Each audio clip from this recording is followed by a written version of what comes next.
Wow. I did not anticipate that. Yeah, it's Michigan.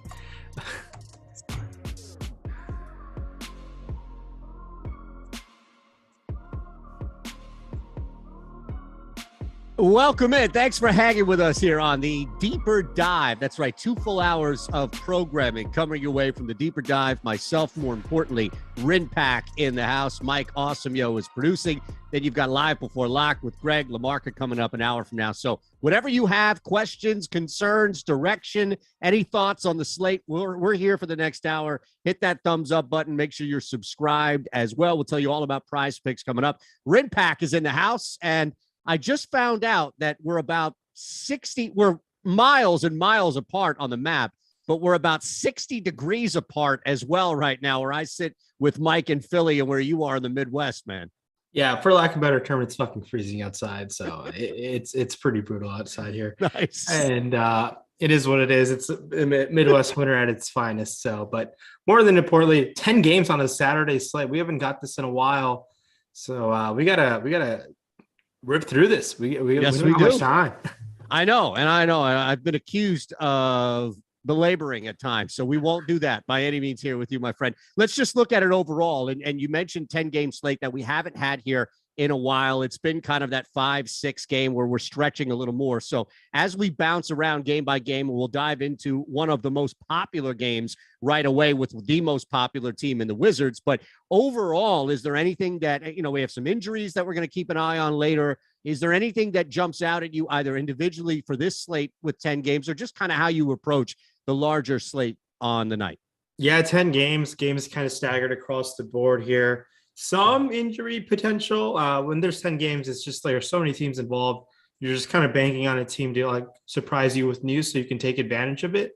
Now we're in Preston's situation, 20 teams on the slate. You got to pick and choose your spots. And usually when a slate of this size, you kind of fall on a stars and scrubs value. Hopefully we can pick our way and find the value that we're most confident in. So you can jam in studs like Luca, Jokic, Embiid, and then obviously DeJounte Murray deserves to be in that mention as well. Coming off a sensational performance the other night. Last night put up 80 DraftKings points.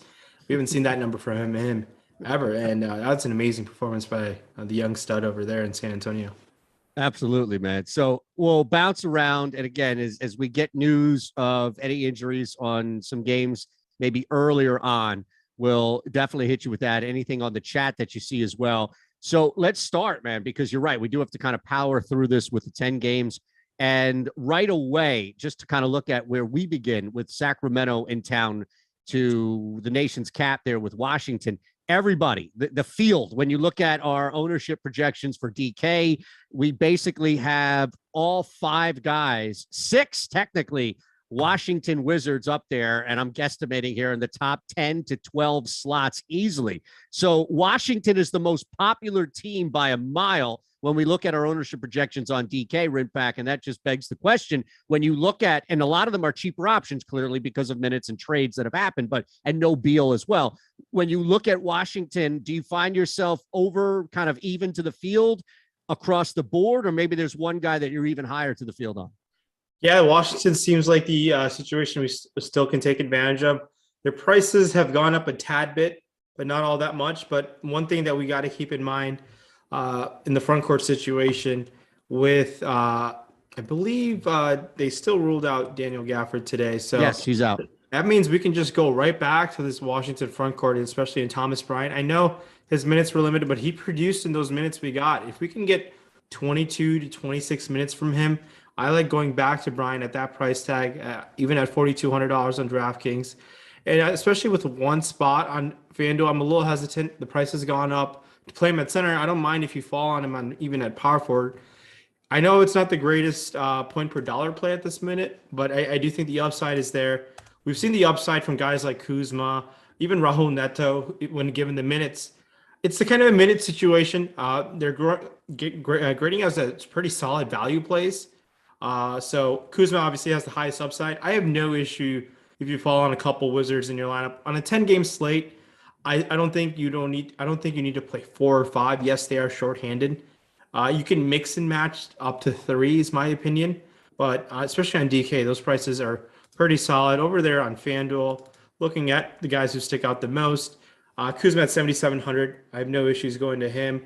And then I think I'll take my chances with Raul Neto at 4,500. Just guy who's going to have the ball in his hand, can facilitate in different ways for you. But they're much better plays on DK than FanDuel in my opinion. But Kuzma definitely stands out. It's a Sacramento matchup. The matchup should zoom. I mean, the over/under indicates that itself as well, coming in at 223.5. Granted, there's 20 teams on the slate. There, and if you want to play the game theory aspect, I just want to wait on news and hopefully something pans out for you. I'm okay with it, but the opportunity cost of these guys just breaking the slate, it's there. I think the ownership is realizing that as well. What about on Yahoo? Only because you have a similar situation to DK than you do on FanDuel with some cheaper options. You mentioned Neto. I mean, clearly right there at the top as far as a punt option at the point. But Kuzma at $30, also getting a ton of rostership there on Yahoo. And even Thomas Bryant as kind of a third, maybe pivot here on this center slate. Yeah, looking at Yahoo, it's another Yahoo slate. These guys are priced okay. Yahoo's done a great job with pricing here and there throughout the year, but in another spot, Kuzma is just too cheap, I think, at $30 for the upside he has in a Sacramento matchup. You can fall on Abdia and Raul Neto. We'll see if there's a different starting lineup tonight. I don't expect there to be, but just because Ish Smith is potentially available for this team to play, because Montrezl Harrell played yesterday, I think Ish Smith should be available. He might crack some minutes, and more that I think about it, I still think Neto will start. But Ish Smith could pull it out of his hat and close the game, just because he's one of those guys who can kind of get hot based on the way he plays the game. Just there's another body there today. It's not as appealing as the other night against the Nets, but looking at these Yahoo price tags, multiple guys priced into them in. $12 Brian, $11 Hachimura even showed the upside the other game. KCP can get you 40 fantasy points, like his outlier outcomes. He's shown that a couple of times this year. It's annoying. But in KCP can do that for you. It's just a minutes play here, and the matchup is good. And I think these guys, most of these guys, when given the minutes in the north of like mid-20s, can give you an upside to pay off those salaries. Awesome. Ryan Nelson, 02, appreciate the super chat. I don't know if RenPack has any waste management plays, if you have any cross-sport waste management versus, the Super Bowl plays. So if you do, we'll ask the chat to keep an eye on it. We always want to make sure that if you have anything outside of what we're talking about, a play on it, that the chat is doing their job, reciprocating all the help that you give back to them. Yeah, I leave out of the I stay out of the golf outcomes. I'll come back for the majors. Apparently, it's been another exciting week at TPC. I believe the leader is a fellow Brown man, so go him. Look at that. See, I didn't even realize you went to Brown. It makes a lot of sense, smart guy like you. I do see Linguist in the chat. So if you have any golf questions, he's probably the guy to ask. No, Brown man as an Indian man. Oh. Jeez. Wow, that went over my head right there. All right, we'll keep it moving on that note. I didn't even see who was in the lead there. Good stuff, though. Good follow by you. And I do see that you're getting a lot of shouts on the lights. That combined with the sheep coat, brother. It's no sheep coat today. Maybe we'll bring it out one more time later before it gets warmer here.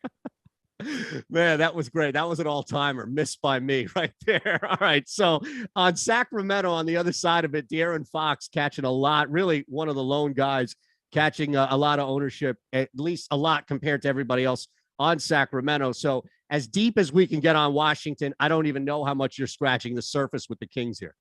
I don't mind. 10-game slate, it's not, you don't need to potentially game stack, but a Sacramento team that goes up and down. I know a new body there in Sabonis. I have no issues if you fall on another King on the other side. Let's look at the price tags. I mean, obviously, Sabonis 9,600 could put up 50 in this Washington matchup in a heartbeat. I like being above the field on a guy like him. Darren Fox showed him and Sabonis got along in the two-man game the other day, so I have no issues falling either on Fox and Sabonis. Other guys, I think their minutes are kind of up in the air. We saw Jeremy Lamb and Justin Holiday close the game while Chimezie Metu started. And then Davion Mitchell showed kind of the reason why he was a top 10 pick, put up a great stat line. And maybe that's more to come, but I do think he's priced appropriately / too expensive for on this slate. It's for me, just if you fall on Sabonis and Fox, and I have no issues getting above that projected ownership right now because both have tournament winning upside.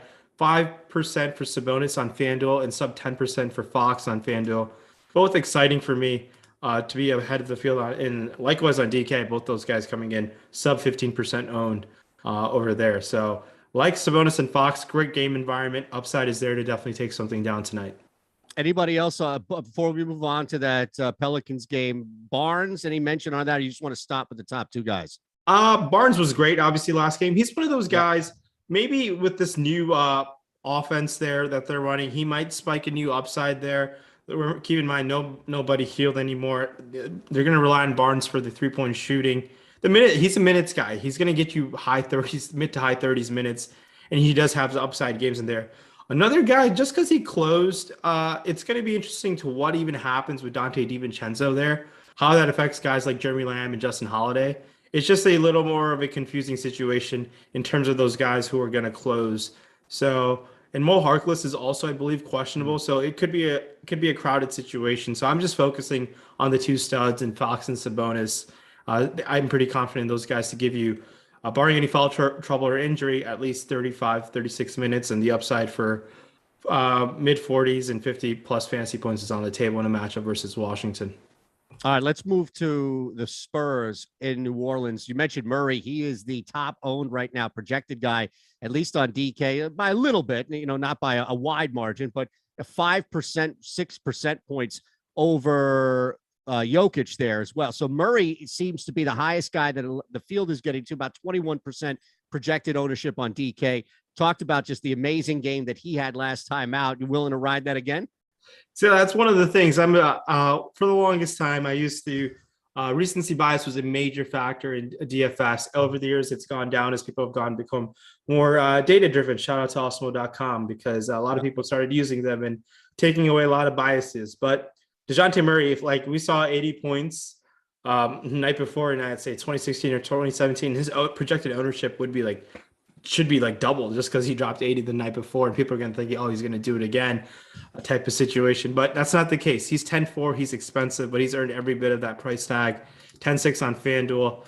Honestly, I want to come in a little bit under that projected ownership. I want to spend my salary on some other studs who are pretty much, I think, projected to be better in raw points, and I think we might get them at an ownership discount. There's some great studs later in the game. I want to spend up for guys like Luca, Jokic, even Anthony Davis, but we'll touch on them when we get there. So this Spurs team, we got word no Zach Collins today. Mm-hmm. I don't have much interest on really anyone outside of Devin Vassell. The ownership is going there. Vassell is a very talented young player, and I think he's going to show. I think of kind of going under the radar like Desmond Bane did for some time in Memphis. Yeah. I think Devin Vassell is another guy who's gone under the radar. I think he's extremely talented, and he's going to kind of show out towards this pretty much mid-February onwards to the end of the season as San Antonio continues to tank. So I like Devin Vassell on both sides, even at $4,900 FanDuel price tag. No issues if you fall on him. And I think $19 on Yahoo is where I want to shy away. Yahoo's done a great job with the Spurs team and pricing. No one really sticks out to me. I'm okay with not falling on a Spur on Yahoo, but FanDuel and DK, it's the Vassell show for sure. Real quick, before we move to the Pelicans, are we going to get to a point, because he's already so heavily owned, projected to sell as far as, at least on DK, looking at that as a base here, are we going to get to a point where the leverage is just such at a negative number where it's not worth getting to him? I honestly think the Spurs organization cleared it out so Vassell can get more minutes. Potentially Primo could down the line as well. I'm okay going there, especially on DK where he's shooting guard and small forward eligibility. That's why his ownership is going to be a little bit high.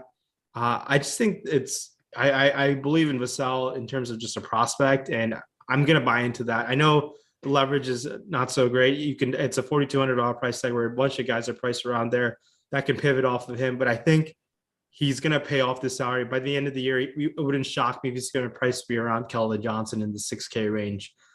So I'm just going to ride that price tag until it gets there. And it might happen really quick though.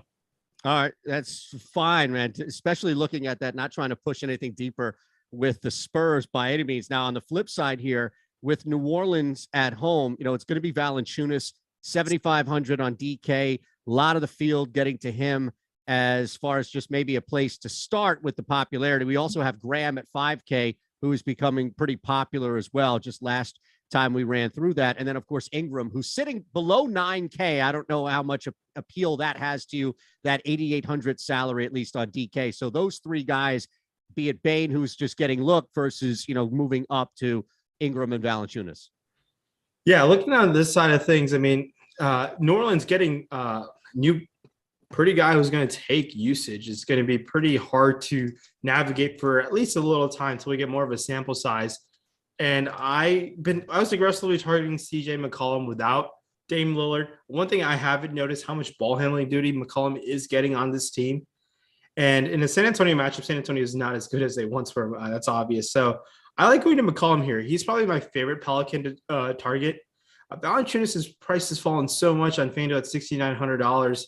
Kind of the minutes have been kind of bouncing all over the place, but both McCollum and Valanciunas, I have no issues if you want to get ahead of the field of them kind of aggressively, especially on FanDuel. Ingram priced expensive at $8,400. I just want to see how this fit ends up going. A couple more games for usage with McCollum, because I honestly think McCollum should be taking the most shots on this team just because of the efficiency McCollum has shown throughout his career. I think it should be him being the lead dog on this team, but we'll see how that translates there. I mean, it's Brandon Ingram's team type of situation, and we'll see how much who plays second fiddle to who. But McCollum is my guy. If you were to pick one on this team, I like going to him kind of across the board, $30 Yahoo price tag. I like getting above the field. We're going to have to get one of those games where I think McCollum should average before Zion comes back north of 40 fantasy points with this Pelicans team if they use him properly. We'll see how much Willie Green does that. And hopefully he gets more ball handling duty than not. Yeah, look, over 2.5 on the books, minus 105, 106. And I'm kind of with you where I feel like I want to get ahead of that breakout game before it happens. And then the books are going to catch up. And I'm sure pricing and everything else will impact that. So I definitely think you're onto something there where it's just a matter of fit and a matter of time. So you can clearly get ahead of it from a cost standpoint. Look, 3 threes from McCollum shouldn't be that big of an ask, right? No, not at all. Is that something that you're riding tonight?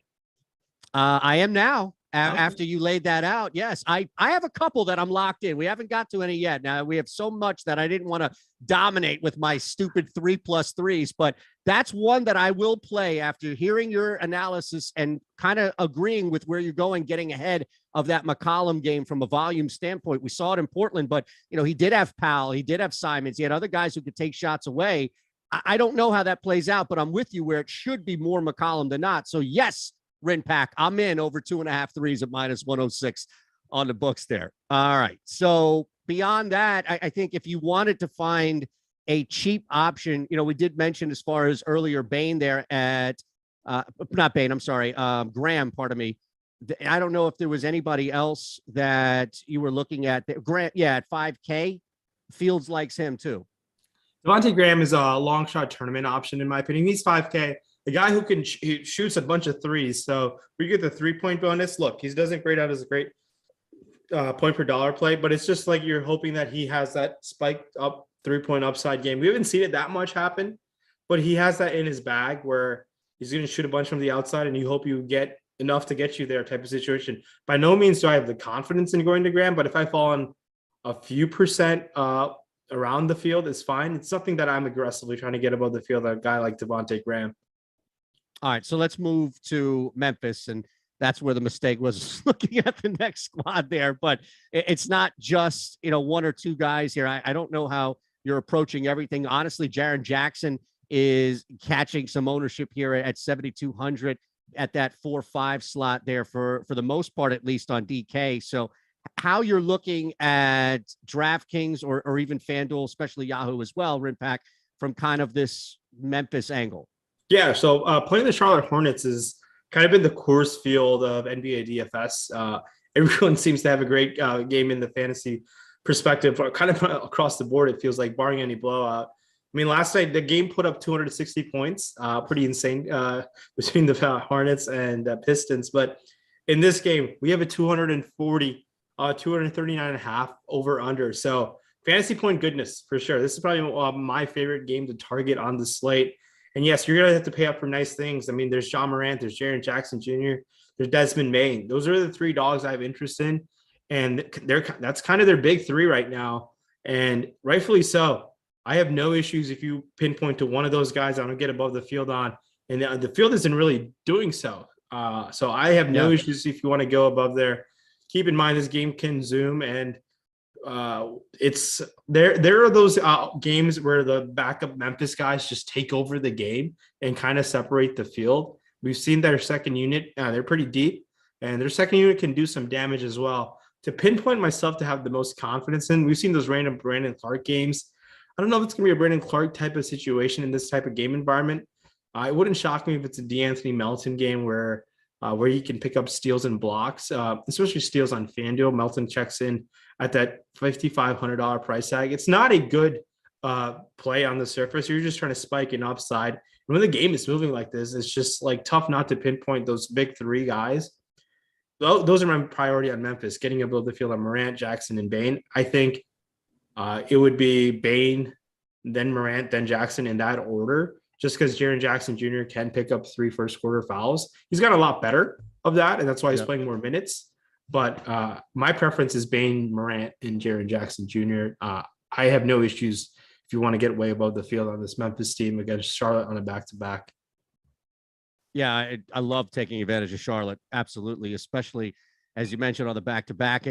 I wonder how much concern there is, and maybe it's cost. Again, you're not going to get a break, $45 on Yahoo for Morant. So it really doesn't matter where you bounce around. But do you think the field is just outright concerned with blowout and not wanting to take that risk of spending up so much for a guy who may not be out there as much as we see other guys in that spend up range, even like a Murray that we just talked about?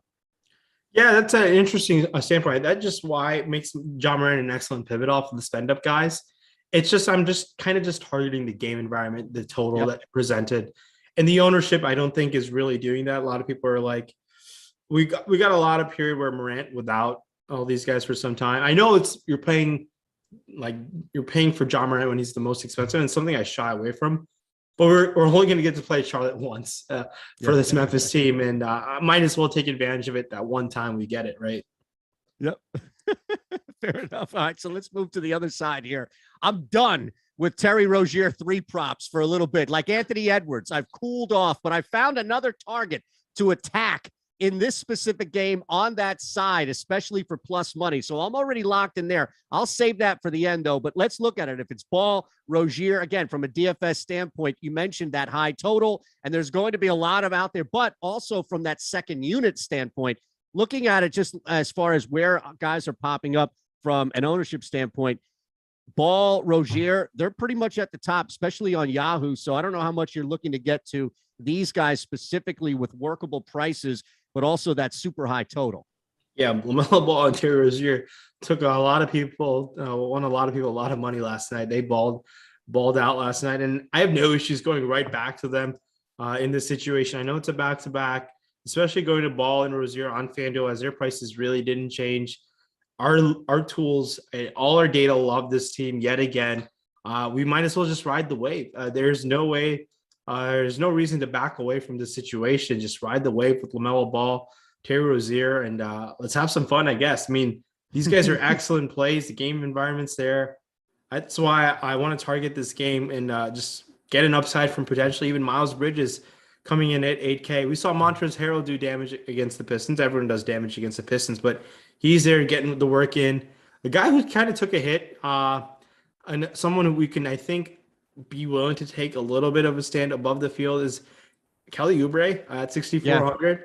I know the minutes haven't been the greatest at all times, but we saw the blowout a little bit yesterday where I still think we might get anywhere from 30 to 34 minutes for Kelly Oubre in that range, and we're getting those minutes from Kelly Oubre. Instead, it could be the Kelly O game instead of the Miles Bridges game, and we're to pinpoint which guy it can be. Obviously, Bridges has taken a huge step in that in his game, but Kelly Oubre has the upside to win you a tournament at those respective price tags across the board. So, love this Charlotte team. Love this Charlotte game. It's really tough not to move away from this environment just because how it's kind of been a fantasy goldmine playing Charlotte throughout the season so far.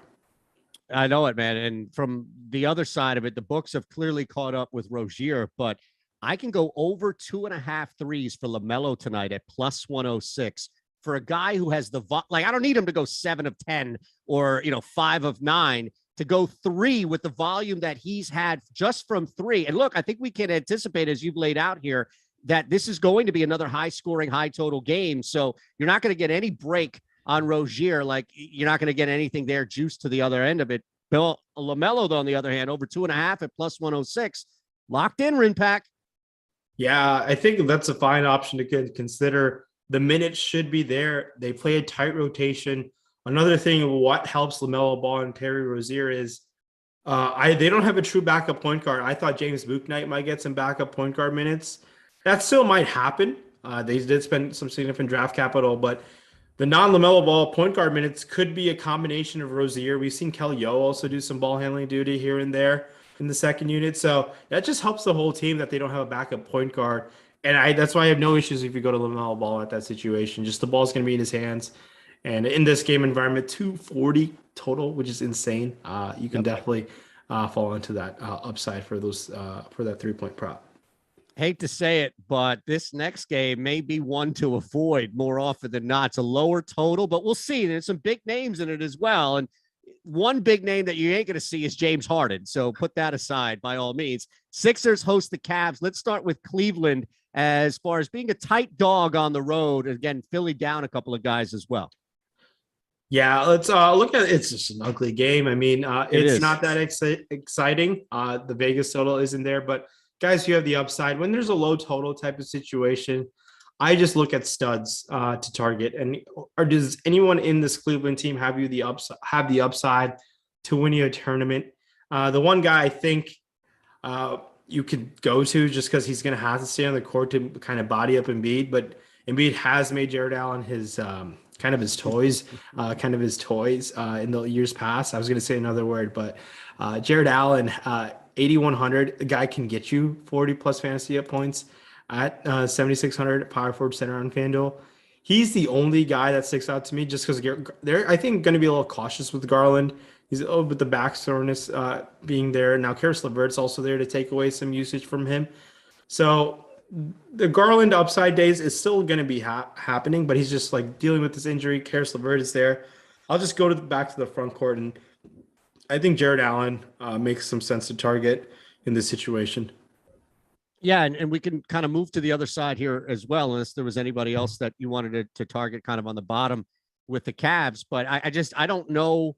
First off, I don't think the Sixers win this game. They just come off a game last night against the Thunder where Embiid still played nearly 35 minutes in what was ultimately a 13-point game victory. So there may be this concerted effort if they're down where the Sixers are getting beat or even blown out, which I could see happening here. So I don't know how much. Now, again, you have a walking, breathing, living double-double in Embiid, and you mentioned how well he's played against Allen. So you may only need 23 or 24 minutes to get a solid, 50-point night from Embiid, but it's also a pretty narrow window to work with, is my point. Yeah, and that's going to be interesting to see what Embiid's final ownership comes in. Any concern Doc Rivers comes out pregame and be like, I don't want to play Embiid today? Yeah, I think there is. And I don't think that you're going to hear it until probably an hour or so, maybe 30 minutes before tip, something along those lines. But it's not a planned rest day because we would have known about that. But doesn't it just kind of make sense? They played last night. He played 30 plus minutes against a bad Thunder team. They still don't have Harden. They're hoping he'll be out here on Tuesday to make this big debut.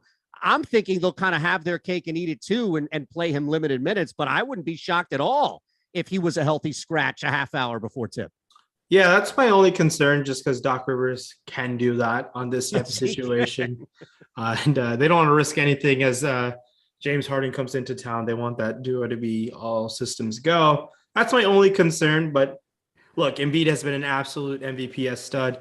I think on the show, we've been saying that Embiid was going to pick things up, and he has over the last month or so. So, look, I have no issues if you fall on Embiid, and Chat nailed it. Chat knew exactly the word I was going to say, what Embiid has done to Jared Allen in his career. So, yeah, does Embiid have the potential to be the highest scoring player on the slate by 10 or more points? Yeah, definitely. So that interest alone, I would go to Embiid. And like I said, low total, I only like to target studs. I have no issues if you sprinkle on some Tobias Harris, but not too aggressively. I think you can go elsewhere, but Embiid makes a lot of sense to go to. Yeah, look, outside of Embiid, I'm with you. I don't really know how much you really want to target deep in there. Real quick on this game, Kevin Love, any thoughts on him before we move on? Kevin Love, 20 on Yahoo. Not really. I just think we'll see what that second unit usage looks like with Karis LeVert being in town. That type of uncertainty is, for me, I try to stay away. A lot of times when there's uncertainty, I'd like to take advantage of the situation. We haven't seen Karis LeVert start on the team with Darius Garland yet. That might change today. I just love when Kevin Love has free reign off the second unit by himself. So we'll see how that happens. Because last game we got LeVert starting last night with no Garland, and now Garland is expected to play. Will they start LeVert with him? So we shall see how that plays out. All right, let's keep it moving here. We'll go to Denver, another big center on the slate. Hit that thumbs up button, please. A lot of people hanging with us, so we appreciate it. That's all we really ask, right? Hit that thumbs up button, subscribe here to the channel, and take advantage. 1 free month of Awesemo Plus Platinum and a $100 deposit bonus on Prize Picks. All you need to do is click that link below. It's as easy as going over or under. You can use Odd Shopper, the free tool that we have. It's what I do whenever you want to build a ticket on Prize Picks. So just go there. You'll see our free projections as well as really the best angle to play a bet. And you can go to Prize Picks and win some money easily. And by the way, we're going to match your deposit there. Now, I don't know if this is a binding statement on the chat or not, Rinpack, but Terry says 500 likes and Rinpack will show everyone the giant lava lamp coming out of the floor upstairs. You are getting a lot of love for the lights, by the way. Some people are having issues with the movement of it, but I love it. It keeps things going. It's a Saturday to the show. It's a Saturday. I have to change up the mood a little bit, you know. Yes. But one thing I got to shout out to Joel Embiid for having the tweet of the year with their rest in peace Bozo meme picture. That was A+. That was the best tweet I've seen in a long, long time. That was fantastic. But yeah, everyone should check out the Prize Picks tool. Shout out to our producer. I believe he dropped the link in our chat. Mike did. Yep. Yep. And there's we have a free Prize Picks tool as well. So it's been money for a lot of those guys who've been using it. So take advantage of that situation. It's definitely a great tool to take advantage of. Absolutely, man. I think that's the key here is that as much as we're giving away 1 free month on the Odd Shopper channel, 3 free months, what have you, a lot of these tools are free for you. Now, we do have free tools like rankings here for you today. So the NBA ownership rankings that we're referencing here are free NHL top stacks. And then this is big tonight, UFC pro plays. But Prize Picks is just right there. It's free for you. So, all right, let's move on, my friend, because we do have a lot to get through here. So we go from Philadelphia now to Toronto. We'll start with Denver, at least. The short dog as well on the road. Decent total, though, to play with here above that 220 range. So let's start with the Nuggets. We talked about Embiid. The other guy to look at there, especially when we're talking spending up for that center spot, is Jokic. Seems like he would be in a much better position, at least, than Embiid if you were just looking head-to-head. Yeah, I have, and I think we can definitely go to Jokic. I think we might get him at a slightly lower ownership. His price has dropped a little bit on both sides, 11.7, 11.3. I like going to Jokic in this Toronto front court. Who's going to slow him down on the other side? It's not going to be. Is it going to be the bodies of Achua, Kem Burge, Chris Boucher?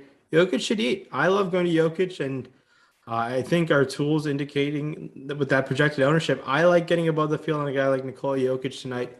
No issues going above him. It's really my sole interest there. I think we got some coach speak from Bones Highland. From Mike Malone saying he should have played Bones Right. Highland yet again. I think we can go back to Bones Highland. Just proceed with caution. We saw Kambaza play a decent amount of minutes as well. But I think Bones Highland is a very talented player. Can get you a bucket type of situation. I hope he goes back to Bones Highland today because I'll certainly want to have some interest in Bones Highland. At kind of we saw him north of 50% last night. Kind of burned a lot of people, burned me. But that's when you kind of go back. And that's the type of recency bias I want to take advantage of.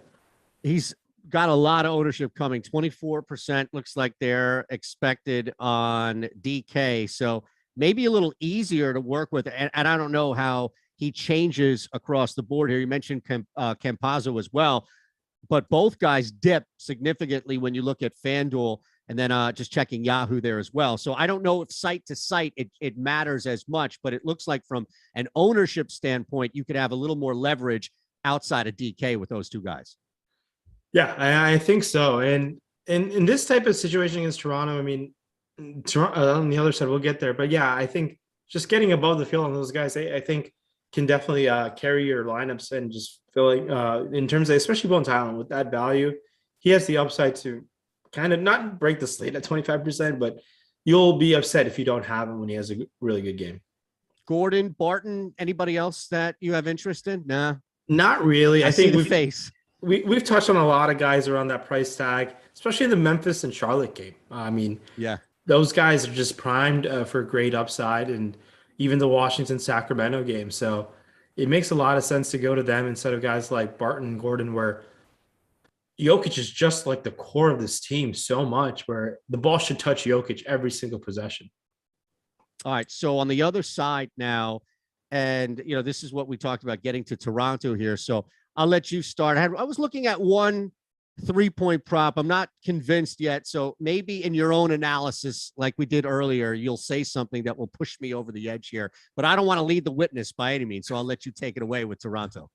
Yeah. Looking at the Toronto side of things, now we get a situation where they traded kind of a Ben Simmons situation that went under the radar. Goran Dragic played 2 games and he said, deuces, I'm not playing in Toronto. It's too cold for me. I want to hang out in Miami. He was in the Miami practice facility, going to Miami Heat games. It was a really awkward situation there where they trade him for Thaddeus Young. Now my whole expectation is they trade for Thaddeus Young. Thaddeus Young is going to play.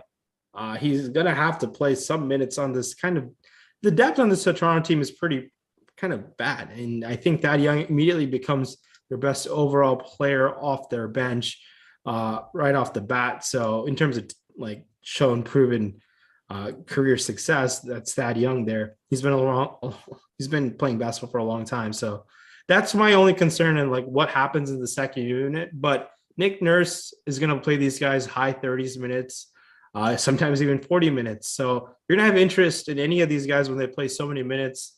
I think it's a Denver team where it's a tough defensive team at times. I'm going to have to go to Van Vliet. It's tough because these guys are priced up. It's like shocks me to see Gary Trent at 7K. And he's earned that price tag. Obviously had that huge game with no Van Vliet, but I think Van Vliet is my favorite Raptor to go to. And if you get some Siakam, no issues there. Siakam's been balling as of late as well. Yeah, Siakam, an interesting pivot by all means, especially from a cost standpoint. But you mentioned Trent, and I don't know what the volume is going to look like, right, without Van Vliet versus with him. So it's a different scenario here. Books have clearly caught up from what he's done throughout the season. So his totals are going to sit at 3.5. If you were feeling it, you could push this sucker, but even still, like 5 + 3s is only plus 205. So unless you're feeling the night from OG where he's going to bomb 5 of 9 threes tonight, I'm going to stay away from Gary Trent Jr. Yeah, it's tough for me to see that to happen again. I mean, a lot of things were in his favor. I think it was a Yeah. matchup against OKC, no Van Vliet. So I think it's fine to stay away with Gary Trent. And I think I have no interest in going to Gary Trent at a price tag where he's too expensive for like the role for tonight's matchup. All right. So Toronto, I think we've nailed, right? Anybody else that we can scrape from the bottom there? Cheaper options? No, I think it's fine to stay away. Yeah, you mentioned Trent there, 7K too. All right. So let's keep it moving here as we power through this. Brooklyn is a ridiculous road dog because we know the situation there. And Miami, who is just a tough team to beat anyway at home. So let's start with the Nets. And clearly there is some usage. There is some value here for a team that is just in total disarray right now. So attacking the Nets, at least on the road, you do have Kyrie in this game, somewhat of that pay up option. So maybe start with him and then see if there was anybody else that you can get. A bunch of guys are out, right? Claxton, Aldridge, other guys that are on this team are out, not just the guys that are new to this team. Yeah. So shout out to Charles Barkley for calling Kyrie Irving half man, half a season. That was pretty darn funny. I got to give him that one. But Kyrie Irving 10-2, when you can get the upside in Kyrie Irving of shooting potentially 30 shot attempts in this game, tough Miami matchup. Our ownership really doesn't have him there. We've seen Kyrie Irving get north of 50 fantasy points in tough matchups. He's matchup proof as it gets. He's my priority on Brooklyn to get it above the field on. Everyone else seems to be priced up a little above the priced appropriately. Another guy who I think in a Miami spot, we're going to have to see Blake Griffin minutes, but those minutes between Darren Sharp and Blake Griffin are always up in the air. If you wanted to take a flyer on Darren Sharp at that reduced price tag at 3,500, I think you can, but the opportunity cost at center is kind of high when there's Embiid, Jokic, a lot of guys who can really break the slate. So I want to shy away a little bit from that Darren Sharp ownership, but it's just honestly, I'm just going to Kyrie Irving, and I think you can aggressively target Kyrie even at this elevated price tag, just to potentially get that game where he shoots better than 50% and shoots like north of 30 shot attempts, which he should be doing with this depleted Brooklyn Nets team. Is the poor man's version of that dead in Patty Mills now? Yeah, I got to think so. He's 5,100. We've touched on guys in the Washington, Sacramento game, priced around his price tag, even the Memphis, Charlotte game where I know you're going to pay a little more of a salary for those guys. I just think Mills in this matchup, I can't really go there in confidence. I don't think the upside in Mills with Kyrie Irving available, just less ball handling, less like just overall activity when you're sharing the court with Kyrie, and Kyrie just needs the ball and just dribble the ball and kind of do his thing and get to the hole as much as he can. And that just doesn't help guys like Patty Mills on Brooklyn. Is there any concern, even with Irving, man? I mean, this is an 11.5-point line at this point right now that Irving just may not play a lot of minutes tonight. I think that's a great point you bring up, Mike. Just my thing is in this game environment, I'm just looking for a guy. Can he give me 50 or 60 fantasy points? And Kyrie Irving can do that, especially at the projected ownership of just 2.5, which is really low. And I think if you're to play this game 100 times in this situation, I think Kyrie Irving can get you 50 plus fantasy maybe 60 plus fantasy points, maybe 3 or 4 times. That's how I feel. So it's not going to take much to get above the field on a guy like Kyrie Irving. I just think the upside for him to shoot the ball 30 times and have that game is on the table. And obviously the downside is the spread. And they're like, okay, you're losing by 25. You're not going to see the fourth quarter type of situation. Yeah, this has been, and I agree with Michael Roundtree, an absolute disaster. It's a glorious disaster to watch from a distance, and especially if your team can benefit from that disaster. But it's an absolute mess, man. All right, not so much on the other side. We have the Heat, and amazingly, this total is pretty decent to target here. But I think we have to if we are going to at least bring it up from the Nets side, it could impact negatively anybody here on Miami if they're routing this Nets team by 30 points at the half. So how are we beginning? Jimmy Butler is always going to be there as far as a top target on Miami, and it is popping up on DK or Fanduel, at least pretty high, DK as well. So with Butler and pretty much everybody else, how you're targeting Miami? Yeah, looking at DK, I think my favorite Miami Heat player might be Tyler Hero at that price tag, 6,200. I think in a Brooklyn matchup, I like getting over the field on that sub 1% ownership on a guy like Tyler Hero. Jimmy Butler would be my second favorite guy to go to. And with the situation with Tyler Hero coming back and all hands on deck, I want to shy away from Kyle Lowry. I know he had that monster triple double game the other night, 5,900 on Fanduel. I want to shy away from Kyle Lowry now. I think it's okay to come under the field of that projected ownership, especially on Fanduel. It's Tyler Hero and Jimmy Butler for me. Bam Adebayo is fine. It's nothing too exciting for me to go to. Can he have that big game in him? Yeah, he definitely could. I just liked it when team was shorthanded, more extra facilitation for Bam. But with Butler, Hero, Kyle Lowry all there, it's just honestly just Hero and Butler for me, guys who can get there on sure volume. Assuming that you're building a bunch of lineups, GPP type tournaments here, and you have the ability to kind of go deeper, would you look at, and again, maybe it's a small percentage, which I understand, but would you look at attacking some guys on the bench from Miami, knowing that they have high scoring upside, especially in a projected blowout? So maybe not your first option, but again, if you're building a bunch of lineups, targeting some guys deeper on Miami with the expectation they're going to blow Brooklyn out of the building. Blow Brooklyn out of the building. I think it could be a Caleb Martin situation. I think they really like Caleb Martin's play, and it's kind of the reason why they traded Akbala is to convert Caleb Martin from, I think, a two-way deal to a full season deal. He might be a guy, but it's tough to pinpoint, especially on a team like Miami. The usage kind of spreads around. There's a Vincent there. There's a Max Strus there. Duncan Robinson could be a guy who can rat off some threes, especially on DK three-point bonus. But honestly, it's just Tyler Hero because he can get that usage off that second unit, and he might get that first half of that blowout run. If there is some blowout run there, it'd be Hero, and he'd be the guy leading the offense, controlling the game situation. All right, let's look at the Thunder, another heavy dog on the road here. Josh Giddey's always going to pop up, right, because of the usage and just how much he touches the basketball. So let's look at the Thunder and how much you're really attacking, if at all, this team in Chicago. Decent total, but that could also be pretty heavy for the Bulls side, as we saw just last night, the Thunder struggling against the Sixers. Yeah, this is a tough OKC team to target yet again. We saw the Derek Favors massive, remember me game in the situation. Favors, I believe, put up 40 fantasy points last night. He really came in. No one played him, so it didn't really matter, but he was a monster at that salary. I have no real interest in going to anyone. If you fall on Derek Favors yet again, okay, but that's just being a victim of just being burned. Pokashevsky is an exciting name just because of the upside game we saw the other day. You can't play him on FanDuel. 5,400 is way too damn cheap. I think you can fall on a Darius Bazley at 6K. Well, the coach came out and said about Josh Giddey, they're just going to kind of limit his minutes going a little forward.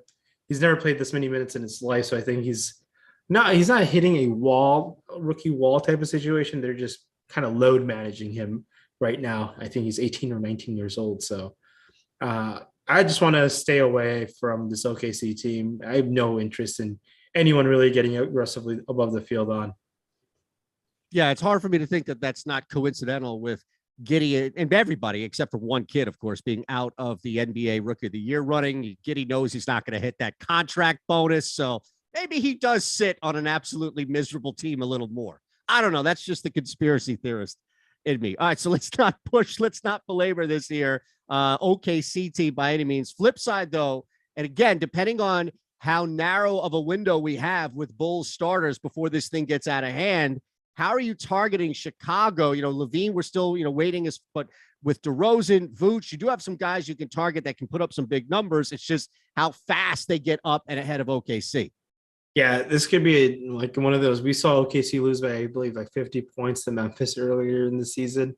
And Chicago's on a back-to-back, but Chicago could put on a real beating in a real hurry. And I'm definitely concerned a blowout run. But if on the likes of guys like, I'm concerned a blowout run, I look at like the cheapest stud on this team to target, and that'd be Zach Levine, 9,100, 8,100 on FanDuel, and I believe just $34 on Yahoo. He'd be my favorite guy to go to just because if there is a blow run, it could be on the backs of him, and it wouldn't burn like the rest of my salary if needed to. So, and Levine has definitely the usage within him, and with that lower ownership, I think you can definitely go to him. I think on Fanduel you can fall on Kobe White at 4,400. There's some ownership going there as well. It was a great Bones Highland pivot yesterday and worked out for a lot of people who pulled off that pivot. So keep in mind in that situation, Kobe White's been coming off the bench there. And I believe we might get Derrick Jones returning. According to our projections, he's in them right now. I need to confirm. Yeah, Derrick Jones is going to play. So that's going to change some minutes up for the second unit. Guys like Javonte Green is questionable, but what they do with Derrick Jones and coming off a finger injury, I think he should be well conditioned. If there's no Javonte Green, you might get 20 plus minutes of Derrick Jones Jr. Not an exciting fantasy option, but it's against Oklahoma City. Anyone can get there against OKC.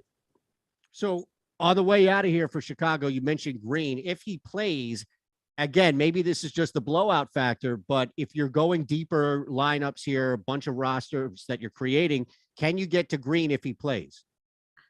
I think I'd shy away from Javonte Green. It's not someone who excites me too much to go to. I've never been aggressively above the guy like Javonte Green when everyone is available, and I don't think I will be tonight either. Lakers, this is all up in the air as we know. So take it away, my friend. If there is a consistent area that we can target, like Anthony Davis, for example, who looks to be in there versus still waiting for Russ and LeBron. So how are we even approaching this Lakers team, knowing that they're probably going to struggle guarding what Golden State can do really well and knock down threes? Yeah. And yes, that's me foreshadowing. I guess this is a rematch of last year's play-in game. I gotta have some interest in LeBron James and Anthony Davis, regardless of this Russ Westbrook situation. We might see a situation where Russ Westbrook starts playing less than 30 minutes a night. We might see him play like 24 minutes and as staggered as they can do it type of situation. His comments have been very interesting. His back flared up just because he's been sitting for long, extended periods of time. So I love going to LeBron James and Anthony Davis. I prefer Davis to LeBron James, and that's kind of a personal bias of mine. But I think if there's no Russ Westbrook, if Russ is out, LeBron James becomes an exciting play on this slate. I think the upside of 60 plus is definitely there. And hopefully they can get right the ship, because I would like them to make the playoffs, and just because it'll make for an exciting playoffs if LeBron James is there, and if he pulls off a double play-in game victory and it pulls off, I guess, a first round upset at this point. But it'll be exciting to see him in the playoffs. I will really like LeBron James if there's no Russ Westbrook. Now, if Russ Westbrook plays, I prefer Anthony Davis to LeBron James, and that's how I'll be attacking the situation. Is there anybody beyond that, especially with guys in or out, that we can look at? You know, Monk has been a popular guy at times. I don't know if there's even any value looking at anybody else outside of the top three, pending, of course, who's healthy. If there's no Russ Westbrook, we might see Malik Monk. We saw the Taylor Horton Tucker game last game as well. If you want to take a flyer on one of those two guys, I have no issues in doing so. Horton Tucker priced up at 4K on both sides, I believe. We saw him play well, and they kept him thinking. Rob Pelinka decided to keep him, thinking THT can be an integral part of the team down the stretch. But Monk can get you there on 3-point bonus on DK. Not the most significant amount of interest. I think THT, if you're willing to take the risk on a guy like him, if there's no Russ Westbrook.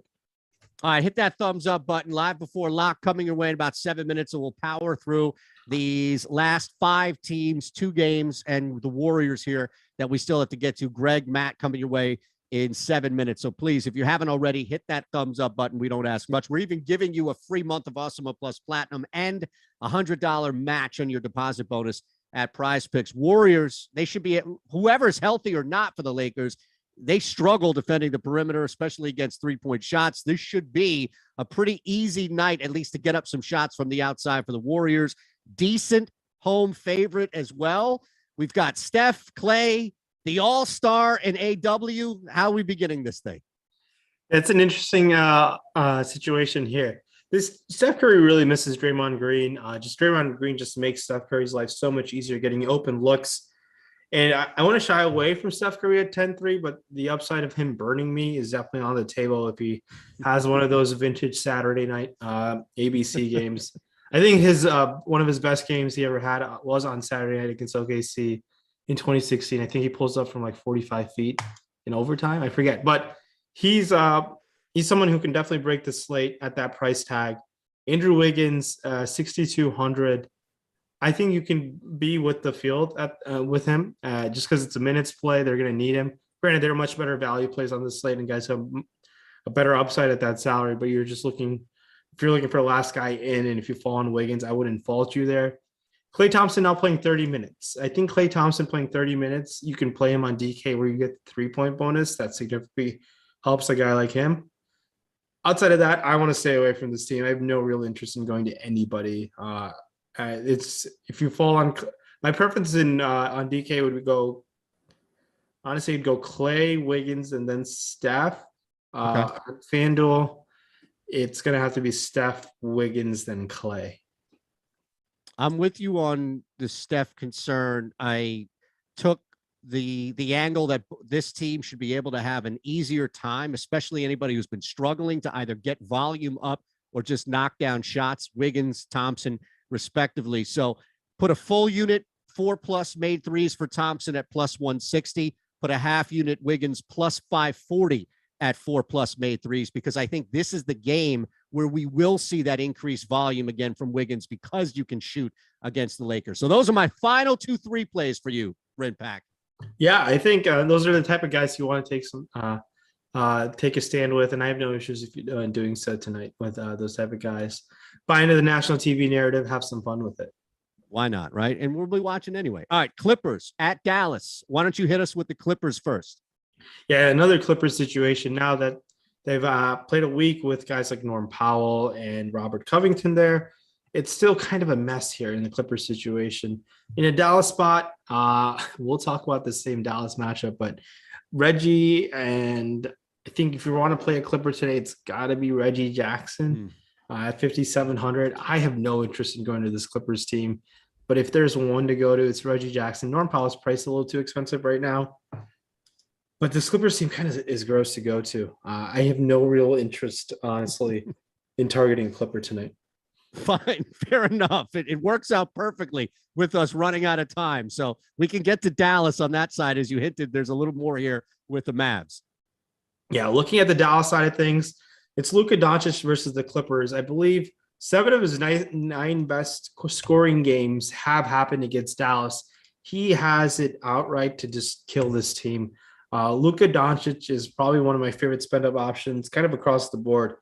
With no Porzingis and no Porzingis and no Hardaway, I'm all about there. And I don't know if Spencer Dinwiddie is going to play today. They haven't made it clear if Porzingis has cleared his physical on the Washington side of things. I need to ping NewsGod if he has any more information, if Dinwiddie is going to be available and if Bertans is going to be available. Because if those guys are out, that just will help Luka even more and other guys on this team. Shout out to newly minted $55 million man, Dorian Finney-Smith. He's too expensive, 5,200, 4,900. They're just better plays there. On Dallas, it's just Luka and Brunson for me on FanDuel. Luka, I'm okay paying up for even on DK. You're paying a lot of money for him, but he just wants to kill this Clippers team each time he's on the court. It's kind of ironic of how he's done it so many times against them where it's got to be a thing at this point. It's really astonishing. There are like some amazing graphics of how well he plays against the Clippers. It's like pretty amazing. So I like Luka a lot on FanDuel. I'm okay getting above the field on him on DK as well. All right, final game, final minute or so here. So as little time as you want to spend on Orlando gives you more time to spend on Phoenix. Let's start with the Magic, who are the heaviest dogs on the slate tonight. Yeah, this Orlando Magic team, I have no idea how they're going to be able to handle this Phoenix team whatsoever. If you're looking for a guy to target for just simple upside, it's got to have to be a Wendell Carter Jr. just because the minutes are safe, but it's a gross team to go to. Mo Bamba's 4,800. Those minutes are always inconsistent. Tough to go there in any sort of confidence. He's 4,800 on both sides. Can Bamba spike you an upside game? Sure, at that price tag. You want kind of are hoping for at 4,800. If he gets you 35, you're really, really happy. Can he pull that off against this Phoenix team? I'm not too sure. And there's some ownership going here. And I think if you want to come in kind of under this team, I have no issues whatsoever. Franz Wagner, 5,300. He's kind of cooled off quite a bit of late. He's going to play a handful of minutes, like in terms of north of 30 minutes. He's kind of just a minutes play. If he just has a good game shooting wise, he can get you there. But I have no significant interest in this Orlando Magic team. Tough matchup, not a great total. I'm willing to stay away. All right, take us home, my brother. Phoenix, you mentioned that, how difficult. But again, this could be blowout city here in the first 2 quarters. Yeah, I think in Phoenix, I like going to DeAndre Ayton here, 7,200. I think he can definitely, hopefully, clean up the glass here. And outside of that, Paul and Booker are fine to go to. Booker can definitely get there in shot volume. I prefer Booker to Paul if you're looking to roster his son.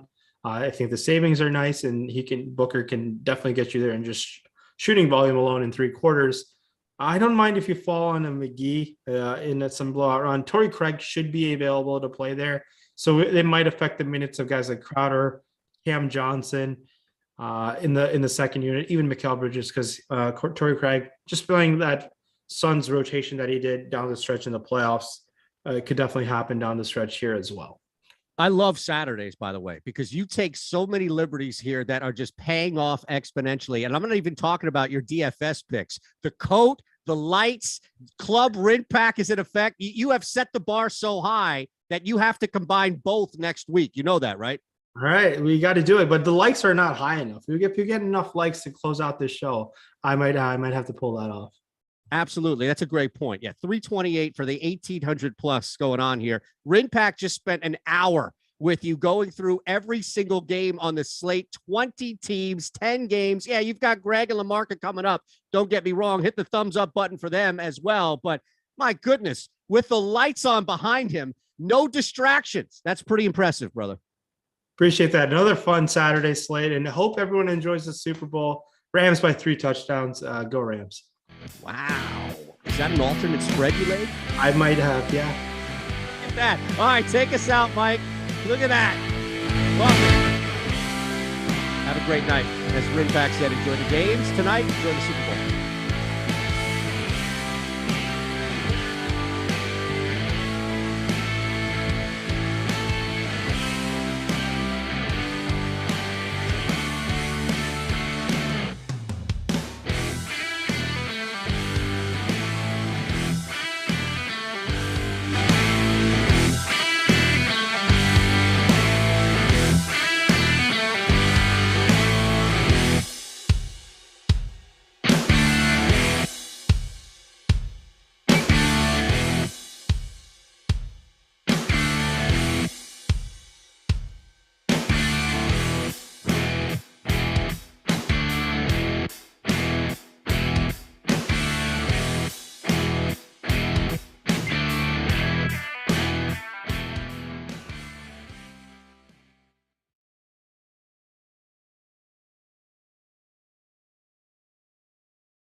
Going on, guys? It is the Awesemo NBA Live Before Lock show, and interesting NBA slate. Everything kind of got screwed up with the NBA schedule, I guess because of the Super Bowl. Usually we don't have significant size Saturday slates. We do today 10 games. Do us a favor, like the video, subscribe to the YouTube channel. Nobody I'd rather be breaking this down with on a Saturday night than the man himself, Matt LaMarca, beach volleyball champion. Matt, how's your weekend going? You looking forward to the Super Bowl tomorrow? Yes, always looking forward to the Super Bowl. If not, if for no other reason than like I don't have to work during the Super Bowl, it's a good time for me to relax, maybe have a couple adult beverages, some snacks, and then hopefully the game lives up to the expectations. So that would be just the cherry on top. Yeah, something else we have to be on the lookout for in this show is somebody going to trick one of us with one of their YouTube handles when they leave it. Did you see the clip from yesterday? I did, and I will never be tricked like that. Yeah, it was one of the highlights of doing the show for me, where Eric did mispronounce somebody whose name in the YouTube chat was kickers of K Hunts. He did not quite get that out correctly, and it came out to be quite a disaster. If you guys would like to see the clip, it is on my Twitter page right now. But other than that, we've got a slate to talk about today. We are sponsored by PrizePicks, as is usual on a Saturday night. We've got some MMA going on, and basketball slate. Just kind of overarching thoughts on this slate for you, Matt. What are some of the news items that are going to be most important for us to be looking out for? Because there are a lot of players that are listed as questionable. Wild potential on this slate in terms of players being ruled in or out. We did just get news that Fred VanVleet is going to play. So that's kind of one domino we were waiting for. I think the Zach Levine news is pretty big. He's questionable with a knee injury. Of course, you've got the Lakers guys. LeBron is questionable. Russell Westbrook is questionable. Anthony Davis is probable. So we'll have to see sort of what shakes out there. You've got a couple guys questionable for the Heat with Tyler Hero, PJ Tucker, Spencer Dinwiddie, who knows if he's going to suit up tonight for the Mavericks. That's another thing we have to keep our eye on. Norm Powell for the Clippers is questionable. So just a lot of moving pieces. Yeah, I wish we just kind of, I guess the Spencer Dinwiddie thing is beyond he's also dealing with an injury. So I guess that's another issue beyond just the trade things. I wish some of these other situations, they would just tell us, like, shouldn't they know if a guy who's traded is going to be playing in an hour and a half or not? They can just know this information. Come on, text me. It text feels me, like coaches. They should, right? Yeah, text me. Like, because I know somebody early in the strategy show was saying the only reason I'm good at NBA DFS is because I know the information ahead of time. Just totally what happens. LaMelo Ball texted me before last night's slate to let me know how many fantasy points he's going to score. That's how all of this works. But I wish it did. Until then, we really do have substantial injury reports. Of course, Zach Levine. I assume Zach Levine doesn't play. I don't know what to make of LeBron James and Russell Westbrook. Those are also key ones. Let's get into talking about today's slate, Matt, and starting with the guard position. Given the news that we do know as of now, who are the guards that you're targeting the most? I think Devin Vassell, he's going to be sort of the heavy chalk here. Shooting guard, small forward, eligible on DraftKings. He's 4,200, but he entered the starting lineup in the Spurs last game. He's been very effective on a per minute basis this season. He's averaging 0.94 DraftKings points per minute over the past month. He ended up only playing 28-ish minutes in that last game, but that was a blowout against the Hawks. I think he could eclipse 30 if tonight's game is more competitive. So he stands out as like a pretty obvious target.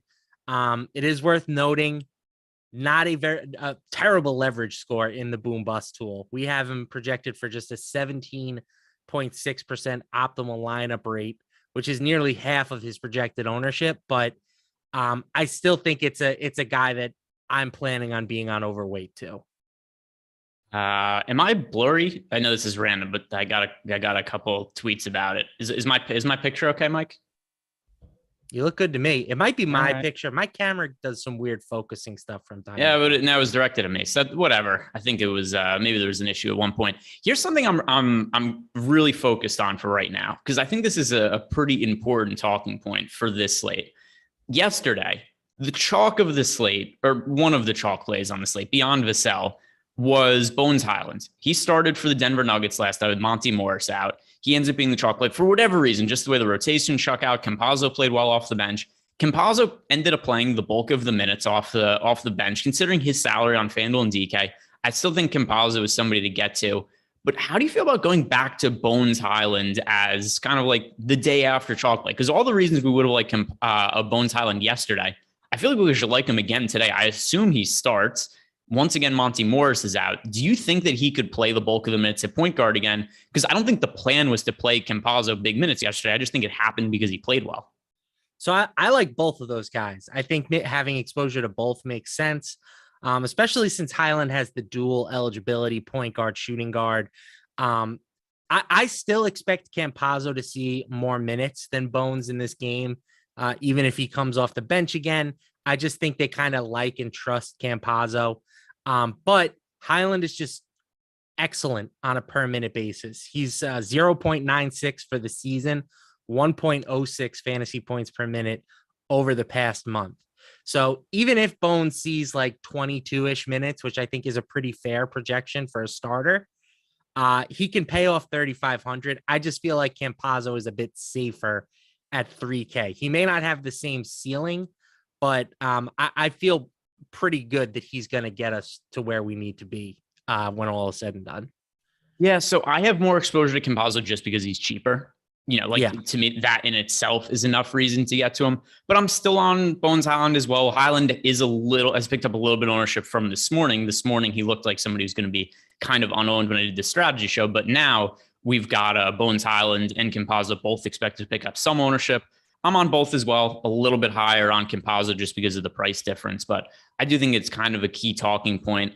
And then one other situation that I think is pretty important here, Devin Booker and Chris Paul. I don't often write off games for blowout potential. If there's any game to write off because of a potential blowout, the Orlando Magic playing on the tail end of a back-to-back against Phoenix. Phoenix is favored by as many as 16 points, depending where you look. Does this give you any kind of pause to roster guys like Paul and Booker? Because I have them projected fairly well, and I just had to nerf their minutes because I was concerned about blowout risk. I haven't been playing much of these guys anyway of late. I just think their prices have gotten too expensive. I mean, it hasn't necessarily worked or not worked. Like, they've been fine for their price tags recently, but I think that both guys, considering they're 17-point favorites, I'm with you. I think they're pretty easy cross-offs. If you do want to play some Phoenix, I think, stacking it with an Orlando player makes some sense because, again, the only way they're going to get there is if Orlando keeps this game competitive. And if that happens, they have some guys that could potentially return value too. Yeah, I mean, it's if there's any, I think this is the widest spread of the season. The only one that I actually think might compete is when the Golden State Warriors played against the Indiana Pacers when the Pacers rest everybody, and the Pacers ended up winning that game outright. So that is the only one that I could think of that had kind of like a comparable. I still don't even think that one was 17. I think it was like 15 and change. Could have been either way. I remember that being one where at least the largest spread were an underdog won. And this is just totally random, but in recent memory, the longest underdog I could remember winning was the Nets and the Bucks in the bubble. When the Nets rested everybody, it looks like the Bucks were playing all their starters, but they only played for like 6 minutes. And the Nets were like 20-1 underdogs or something egregious and ended up winning the game outright. But that aside, I think that there is some injury risk here or blowout risk as far as that Suns game goes. What else is standing out to you about guards for tonight? Tell me why I shouldn't be playing like 50+% DeJounte Murray on this slate. I think he is one of the best overall plays on the slate.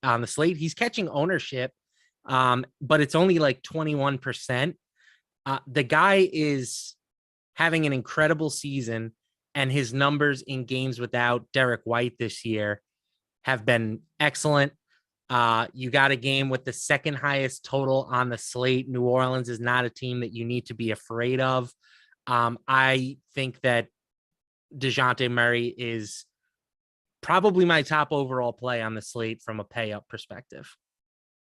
I don't have an issue with the only reason I would say you shouldn't maybe have 50% of them, which I was overweight to that number yesterday, is it's a 10-game slate and there's a lot of pay up options. That's really the only pushback. I love getting I love getting to Murray. I didn't think I was going to be playing Jokic quite as much earlier in the day as I was now, but Jokic and Murray are the two pay-up guys that I'm getting to the most right now. So I don't have an issue with you saying you're playing a lot of Murray. I mean, now that Derrick White is gone, I mean, how many fantasy producers for the rest of the season can we confidently say are going to be better on just a points per game basis than DeJounte Murray? It's not that many.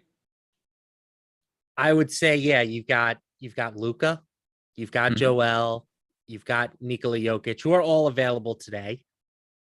Giannis, of course. That might be it. Yeah, that might be it. And honestly, I mean, I guess I'd still have Embiid ahead of him, but who knows how Harden being there is going to impact him. You have to figure there's less usage there for Embiid, but I'll put Embiid ahead. The only players that I'm confident on a per game basis are really going to be ahead of Murray. Like you just said, Jokic, Doncic, Giannis, Embiid, and we could probably put him fifth for the rest of the season. And he's just not quite priced like it because it's a different situation. We've seen him just be an absolute monster in games without Derrick White this year, and Derrick White's gone for the rest of the season now. So in general, I'm on board with you. I'm also getting to a whole bunch of them. I want to ask you, how are you handling the point guard situation for the Washington Wizards? Because with Bradley Beal gone and the trades that they made, it's a team where there's a lot of playing time that's opened up, and Neto was great last game. But does Ish Smith coming back put a damper on that at all? Because I've allocated the minutes as a time split. I gave 24 point guard minutes to Neto, 24 for Ish Smith. As a result, it looks to me like Neto is going a little bit over-owned right now. He's projected for 22% ownership on DK. Over on Fanduel, he's projected for 22% ownership as well in the mid 4K range. I just can't quite get there if I'm giving a point guard minute split between Neto and Ish Smith. Do you see it also being a split at point guard, or do you see maybe the minutes being allocated a little bit differently?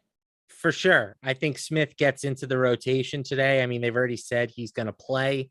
And that's a major, black mark for Neto, right? Neto's a guy, he's a very mediocre per minute producer. He's at 0.75 for the season, DraftKings points per minute. That's good. That's okay. But it's a guy that if you're going to be playing him at 4,300, you probably want him to have upside for 30 minutes.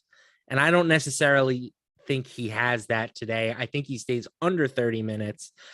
So I'm fine with fading him. I'm kind of fading this entire Washington team. I know it's a great spot against Sacramento. They play fast. They play no defense, but I just don't see a ton of appeal with a lot of these guys that are, popping as the chalk, like Kentavious Caldwell-Pope. Yes, he's playing a few more minutes right now. I just don't think he's very good at basketball, right? We have him as as one of the most negatively leveraged plays on the slate, 27% projected ownership, 10% optimal lineup rate. Corey Kissberg, kind of the same thing. At least he's cheaper at 3,300. But again, Corey Kissberg he's had games where he's played a bunch of minutes and he hasn't exactly come through for us. 0.64 DraftKings points per minute this season. So really for me, the Wizards are a team that I'm targeting Kyle Kuzma. I think he's still underpriced. I might have a sprinkle of Denny Avdia at 4K, who's been playing a bit more recently. But other than that, I'm fine with letting the field sort of take their shots with the Wizards. And if they burn me, they burn me. Just got news that Zach Levine is out, so we'll hit on that in a second. But I just want to kind of say, here's what I have a sprinkling of these different Wizards players. I'm getting to some of Kuzma, KCP, Thomas Bryant, Denny. I'm not really getting to Neto. A little bit of Kissberg, a little bit of Hachimura. It's just all these guys other than Kuzma are still so cheap. And it's going to change when Porzingis is back in the picture. But the spot that I'm really most concerned about is just Neto with Ish Smith also in the mix. I still think we're going to see big minutes out of KCP. I still think we see pretty big minutes, relatively out of somebody like Denny. So it's still a spot that I want to get some exposure to. And especially just because these guys are still so cheap. So we'll see what ends up happening with the rest of the value on the slate. Something else might open up that really changes stuff. And one of those news could be Zach Levine being out. So I want to talk about Zach Levine, but first we have to answer the super chat from Art Cathelza. Can you play Bones Highland and Facundo Campazzo in the same lineup together on DK? It's not necessarily my favorite thing to do on a 10-game slate, but they're cheap enough where I don't think it's the end of the world if you play them together. Yeah, I agree with that. I don't know if it would be my default, but I don't hate it either given the price tags. They have a slightly negative correlation for the season, but you're talking 6,500 for 2 players total. So it's fine in my opinion. All right, so let's talk about Zach Levine now. So the Chicago Bulls, I think it was probably fairly reasonable to expect that Levine wouldn't end up playing today. The reason being, the Chicago Bulls played just last night. Levine also has been complaining about various ailments as of late, back soreness, knee soreness, tail end of a back-to-back. In a game, they aren't going to need to have him out there. Chicago Bulls are 13-point favorites against the Oklahoma City Thunder. With Levine out, we still have fairly pricey tags on guys like Vooch and DeRozan. Something else mentioned, Javonte Green is still questionable to play today. If he's out, that even opens up more minutes here in the backcourt for Chicago. But what are you looking at from the Bulls now that Levine is officially out?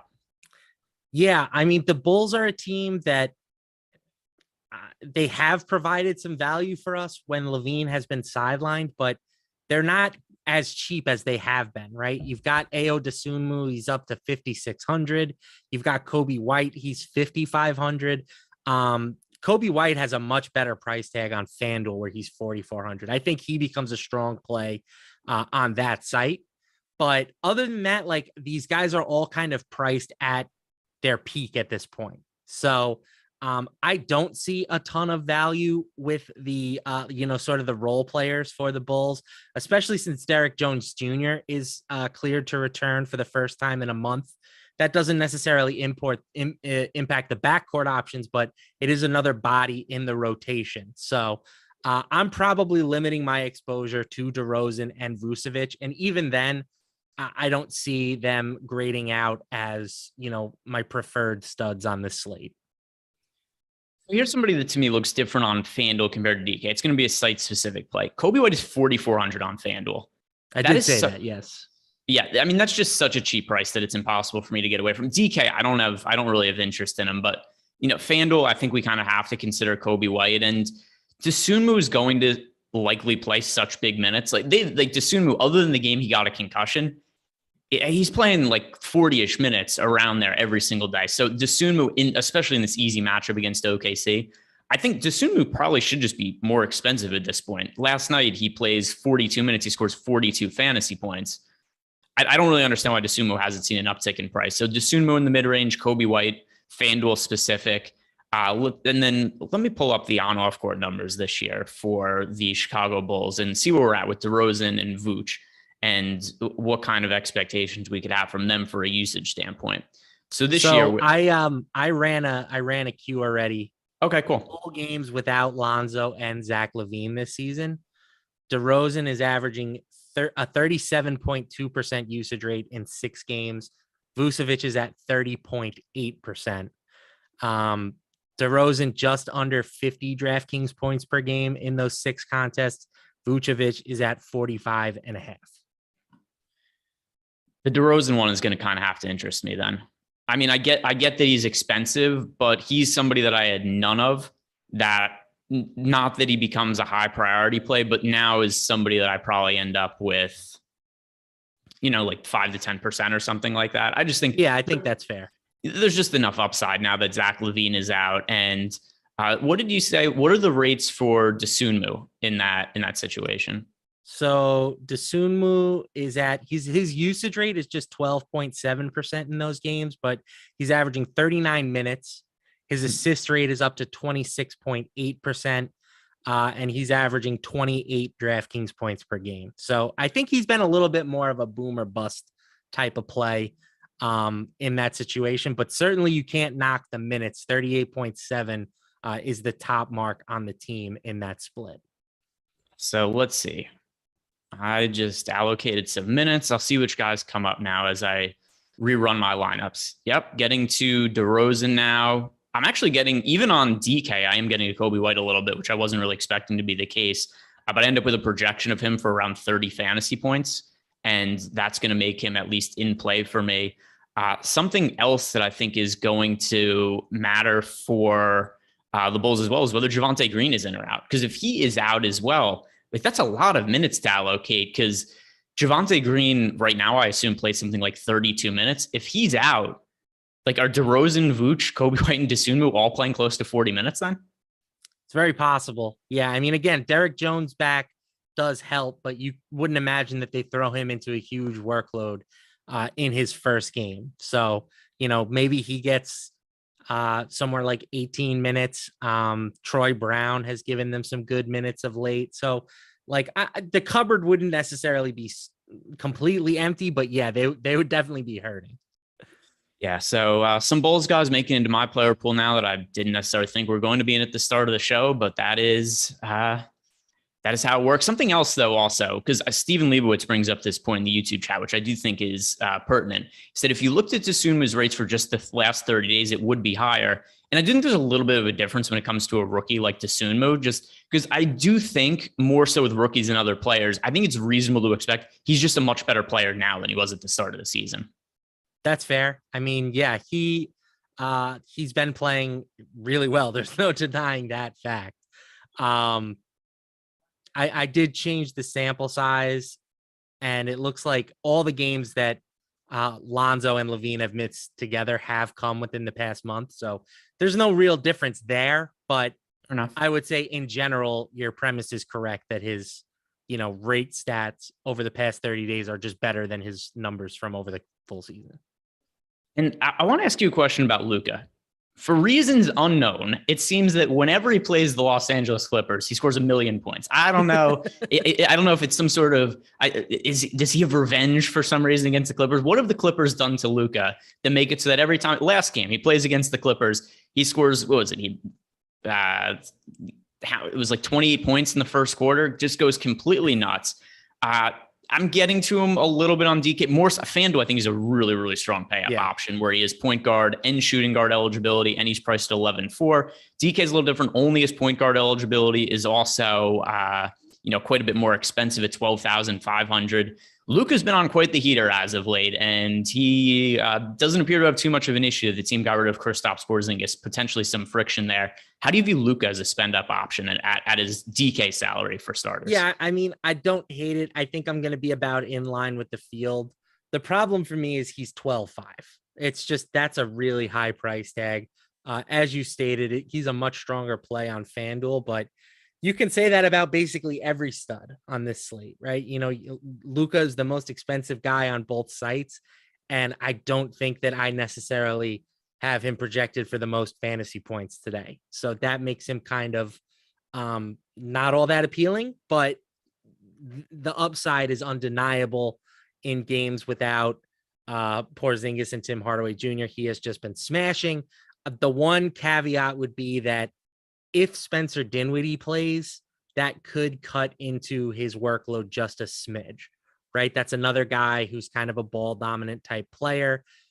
It wouldn't shock me if like that cut into Spencer Dinwiddie just rolled out. All right, there you go. No need to worry about that then. Yeah, so Spencer Dinwiddie will not be playing today. That is something else that also is going to have me getting to a little bit more Luka in this spot.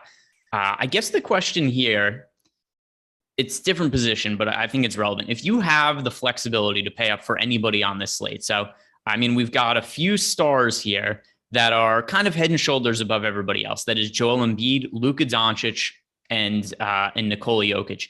If you could only play one of them and you had to play one, which one of the three would it be? Factoring in ownership and all that jazz. Yes. I am going to play Joel Embiid. So I think that the matchup versus the Cavaliers is obviously rough, right? It's a tough matchup, but no James Harden yet. You now remove Steph Curry and Andre Drummond from that 76ers rotation. Embiid has seen the largest usage bump on the team with Seth Curry off the floor this season. So, and it's something like 4+% in that situation. So now you take a guy who is already leading the league in scoring, leading the league in usage. He's averaging 1.86 fantasy points per minute over the past month, and you jack those rate stats up a little bit. I think he has the highest ceiling to me, even in a brutal matchup. So I will grab him at 9K at 12K at 9% ownership. I think he's very intriguing at those numbers. Yeah, so I'm just kind of updating my lineups. I think the answer for me is Luca now that Spencer Dinwiddie's out. It's funny, there's a lot of moving parts. So Carlos Manzo messaged in the chat, what does Luca have to do with Dinwiddie? Well, Dinwiddie on the Mavs now because the Mavericks and the Wizards, Luca, they traded, it was Kristaps Porzingis for Spencer Dinwiddie and Davis Bertans. That Bertans contract is absolutely miserable, but I did have a slightly lower projection on Luca than normal, just because Dinwiddie was somebody who likely could have been in the mix and taken away some shots from Luca and ball handling duties. But now that he's out for today, that's obviously not a concern anymore. So it is Luca for me. And at least in terms of current projected ownership, I get that Embiid is the lowest of the three, but still it's 9% for Embiid and 12% for Luca. It's not like it's that big of a gap between them. Yep. No, it's fair. I think as good as Luca has been recently, he still hasn't been as good as Embiid, right? Luca's had 1.74 DraftKings points over the past month, Embiid 1.86. And Jokic, for what it's worth, is at 1.88. He just hasn't played more than 30 minutes all that very often of late. But I'm kind of all in on Embiid for this spot just until James Harden is back. Then we can kind of, I think, certainly don't need to play him at a 12K price tag. I think this might be his last hurrah. He might post a 50% usage rate today. For me, it's Luca on for me, talking about Luca on Fanduel also. To me, 11-4 on Luca on Fanduel, plus when he's point guard and shooting guard eligibility, it just makes him so much easier to get to. When you can only roster one center on Fanduel and there's Jokic there, there's Embiid. It's just harder to prioritize one of those pay up centers, considering the reduced salary on Luca at 11-4. What do you make of him on Fanduel? Yeah, that's fair. There doesn't stand out as a pure slam dunk Fanduel center that I feel like I'm missing out on one of the better value plays of the day if I roster a stud center there. But I do hear you. The positional flexibility with Luca, ideally it's better, right? You've got two different spots you can play him at, really four different spots, because you've got two different point guard, two different shooting guard spots. But yeah, the real answer is you should be playing, I think, Luca and a stud center of your choice on Fanduel. It's really not that hard to fit two of those players in together. Yeah, I mean, we'll be talking about the center position later, but I also really like Valanciunas today, particularly on Fanduel at his salary. So he's actually my favorite overall center on the site, which is something else that's going to impact my willingness to pay up for some of those centers. But that aside, anything else at the guard position you really want to talk about right now? I think that's good. I'll give LaMelo a shout again. Maybe he ends up going just a smidge overlooked tonight with the presence of all these other studs we've talked about. But Charlotte is still really thin, especially in the backcourt. So LaMelo's probably looking at another sizable workload today. So I definitely have some exposure to him as well. Today's show is sponsored by PrizePicks. If you guys are unfamiliar with PrizePicks, you could sign up for the first time using the promo code Awesemo, get up to a $100 bonus on your first deposit, and you also get yourself one free month of Awesemo Plus Platinum. But in addition, PrizePicks is running a Super Bowl special. Now, Matt, I'm gonna ask you about an over/under here. Okay. They have a special. If Joe Burrow throws for 1 yard, you win $100. That is the no-brainer pick over on PrizePicks. You get $100 in the Super Bowl special. If you get at least 1 yard for Joe Burrow, so I'm going to ask you over under half a passing yard for Joe Burrow tomorrow night. Yeah, I've got that as a clear over. In my model, my very smart precipitative model that factors in all sorts of different things, we have him projected for more than half a yard. Yep. So that's all you have to do. Super Bowl special. Joe Burrow throws for 1 yard. You win $100. All you have to do is click the link in the video's description below and sign up with the promo code Awesemo NFL. That's all you have to do. And both Matt and I are very confident that Joe Burrow has 1 yard tomorrow. I think that's a good line. So let's move on over to the forward position and just kind of broad sense overarching. Who are the forwards that you are really prioritizing for tonight? Yeah, I think, again, we've talked a little bit about the Wizards guys. They're going to grab a ton of ownership at forward. I am lower on those players than the general consensus is. Devin Vassell, we talked about him because he has dual eligibility. He's my preferred value option. DeRozan is starting to climb up the ownership leaderboard here a little bit. We talked about him. He's certainly in play with Zach Levine out of the lineup. I think if you're looking for a punt play who's a little bit sneakier, I don't hate Cameron Johnson at 3,900.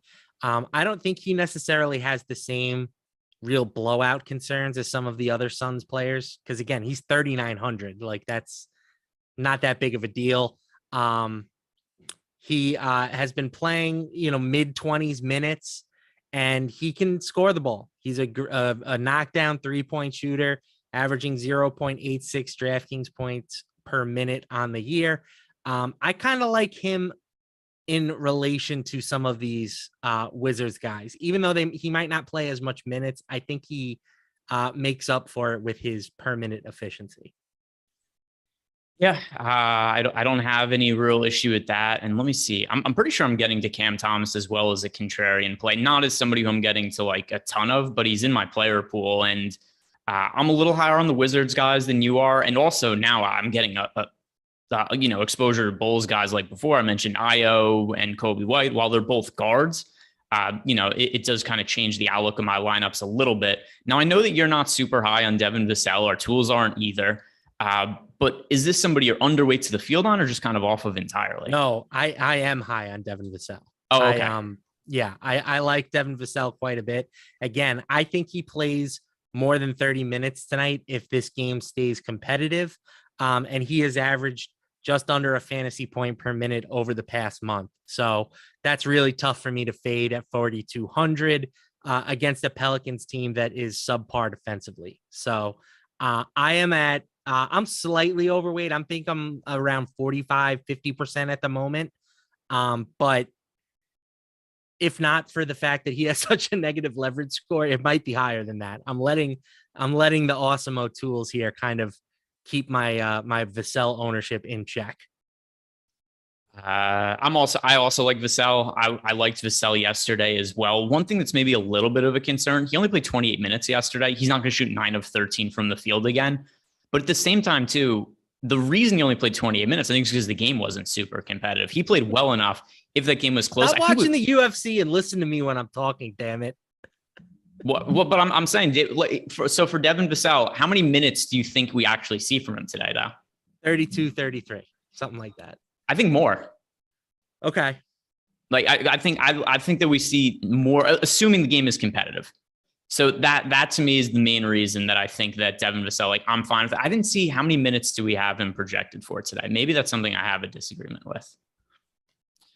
Let's have him projected for 28.4 minutes, which I'm with you is very conservative. If he played 28 in a blowout, I think he can get to 32 or 33. You say even higher. So yeah, I think that's a conservative number. And he's still, by the way, at that conservative projection, grading out as one of the top value plays on the slate. Yeah. And that was something that was is because I'm trying to figure out too, like, all right, why am I higher on Vassell than some of our tools are? And that would be the reason why. The minutes projection difference. I'm giving him like 7 more minutes than we have projected for. That obviously is a big difference in what the in the amount of exposure that I'm getting to somebody. Sam Lee. I've been using Fanduel from the start. I guess since he means he started playing DFS, is the transition to Yahoo difficult asking for a friend? I mean, it's not like a sex change. It's like what is there difficult about? You're just playing on a different site. In fact, Yahoo has, in my opinion, some of the softer fields in the DFS industry, especially because there's a lot of overlay. Like we see football contests guaranteed overlay on Yahoo. Last night, if I remember correctly, the tournament like 20% overlay or something like that. I mean, I think if you're somebody who's just starting out in DFS or kind of like, I think Yahoo is one of the softer places to play to. I think it's easier to play on Yahoo and get started than it is on FanDuel just because of the overlay situation. And they have less rake. I agree. I also think Yahoo gives you a lot of like slam dunk layup value plays that you aren't going to get at some of the other sites. Like, on almost every slate, there are guys priced at the minimum on Yahoo that would not qualify as minimum price players elsewhere. For tonight, for example, Denny Avdia is the minimum. Corey Kissberg is the minimum. Rui Hachimura is $11, which is one over the minimum. I may not be super high on the Wizards, but like when we're talking $10 on your current salary cap, like it's hard not to like those guys at that rate. Yeah, like I don't understand the idea of like, oh my, like it's like what is there to learn, right? Like it's just projections. It's the same game, yeah. It's the same exact scoring system as Fanduel. It doesn't, it doesn't matter. There's nothing to learn. You're just like, for me at least, I'm just, I'm running lineups with my projections. Whatever comes out, and then it's like, oh, look, I'm higher on this guy than the field, or this guy rates out negatively in our boom bust tool. I want to get less exposure to him. Like, I don't think there's a learning curve for playing on a different site. Some more super chats coming in from Dalton Henley Jr. Best power forward play on FanDuel. Best overall power forward play. I like Thomas Bryant the best. He has power forward and center eligibility on FanDuel compared to he only has center eligibility on DK. 4,700 is a reasonable price tag. Maybe a little bit concerning. He only played 20 minutes last game, but there is no Porzingis again. He played 22 minutes the game before. So I think it's reasonable to expect somewhere in mid-20s minutes from Thomas Bryant. 4,700 on FanDuel. I like getting to him there. Who's your favorite overall power forward on FanDuel? Yeah, power forward's a weak position. Yes. I think I'm going to go with Montrezl Harrell at 4,800. I'm going to stay in that same price range. I think that the move to Charlotte should be obviously a very good one for him. Charlotte plays at the second fastest pace, and he doesn't have nearly as much competition for playing time. Harrell has always been really good on a per minute basis. So if we're going to give him, 20 to 25 minutes here in this Hornets up tempo offense, I think he should be able to pay off 4,800. I had another super chat. Any love for Pokashevsky on DK? Pokashevsky, who I'm a little surprised isn't more of a popular play. He's been really coming on as of late. Pokashevsky only projected for 6% ownership. Let's see, where am I at with Poku? I know he's in my player pool. I'm certainly overweight to him. But let me see what the number is that I have with Pokashevsky. Love might be a little bit strong, but I think he's a good contrarian option considering what we've gotten out of him recently. We're seeing a lot of the field flock to the same players. Pokashevsky is 3,800. He's vastly different on DK versus FanDuel because he's 5,400 on FanDuel, and he only has power forward eligibility. DK is small forward and power forward at 3,800, so he's cheaper with multiple position eligibilities. 30 minutes in back-to-back games. I understand the Thunder have some guys back, so it's not the exact same situation. But Poku's played well enough, and the Thunder are going nowhere to the point that I assume they continue to trot him out. I like him as a contrarian play. And by the way, Derek Favors just ruled out. There we go. That's something that also, as we're talking about Pokashevsky, Derek Favors is ruled out. So that makes me like him more. Yeah. I do think Poku is a regression candidate, right? He's shot 14 for 20 over his last two games combined. His fantasy production is up over one fantasy point per minute over the past month. I think that's high for him, but the good news is at 3,800, you have room for regression, right? If he's going to play 30 minutes again or close to it, he can be a 0.8 fantasy point per minute guy and still get there. So I really like that call. I think he's an excellent contrarian target. So we just got news. Isaiah Roby is starting. What's the last game Isaiah Roby played in? He's been out for a while. He has been out for a while, but he is starting, and there is no Derek Favors. He played last game, but only played 12 minutes. He was starting before, so we have to go back to early January, late December. Roby was starting, wasn't really playing significant minutes. So as a starter this year, Roby has made 5 starts, 18 minutes per game, 16 fantasy points. Not the most encouraging of numbers, but do you have any interest in Isaiah Roby now that we know for sure that Favors is out and Roby is starting? I guess I have to. I still don't want to go there. 3K is great. It's a great price tag for him. And the Thunder really don't have many big dudes that they can throw in at this point, right? Unless maybe they go with a Pokashevsky at center at times type of lineup, something like that. 3K is just, it's very tempting, but I still don't know if he gets enough playing time for it to matter. Does it change your opinion of Pokashevsky at all that Roby is starting? Not really. Maybe downgrading him a smidge, but I'm playing him for the upside, like his efficiency upside, not necessarily the volume of minutes that he's going to get. All right, so I just reran my lineups, and I'm getting to 5% of Isaiah Roby. I'm cool with that. I don't have any real issue with that. Pokashevsky, I am overweight. Like I'm getting to double-digit exposure to Pokashevsky. He's somebody who's actually in my player pool at a somewhat meaningful amount. So to answer the super chat question, and very good timing because we got that Thunder news in as we were answering it. Pokashevsky is going to be the Thunder player I get the most exposure to. Reasonable enough to you? Yes, completely agree. All right. Next super chat from Cheyenne DeWald, Fanduel. I have Io, Kuz, and Bryant. Need one of Vassell, White, or Neto. I like Vassell the most of those guys. Yes. I mean, we talked about Kobe White being a great value on the Bulls on FanDuel, but I still prefer Vassell if you can swing the price difference. So honestly, if you can play Vassell and White, like I don't think there's any reason that even has to be too much of a decision point. Like play Vassell and White. I think both of them are really strong options. Yeah. Are we caught up on? Yes, we are caught up on super chats. One thing I want to mention, the Pokashevsky, not viable to me on FanDuel. He's 5,400 with power forward eligibility. That is too steep of a price tag for me. Same for you? Yes. Hard pass. All right. Getting back to the rest of the forwards, anybody we haven't mentioned at forward that you like getting to?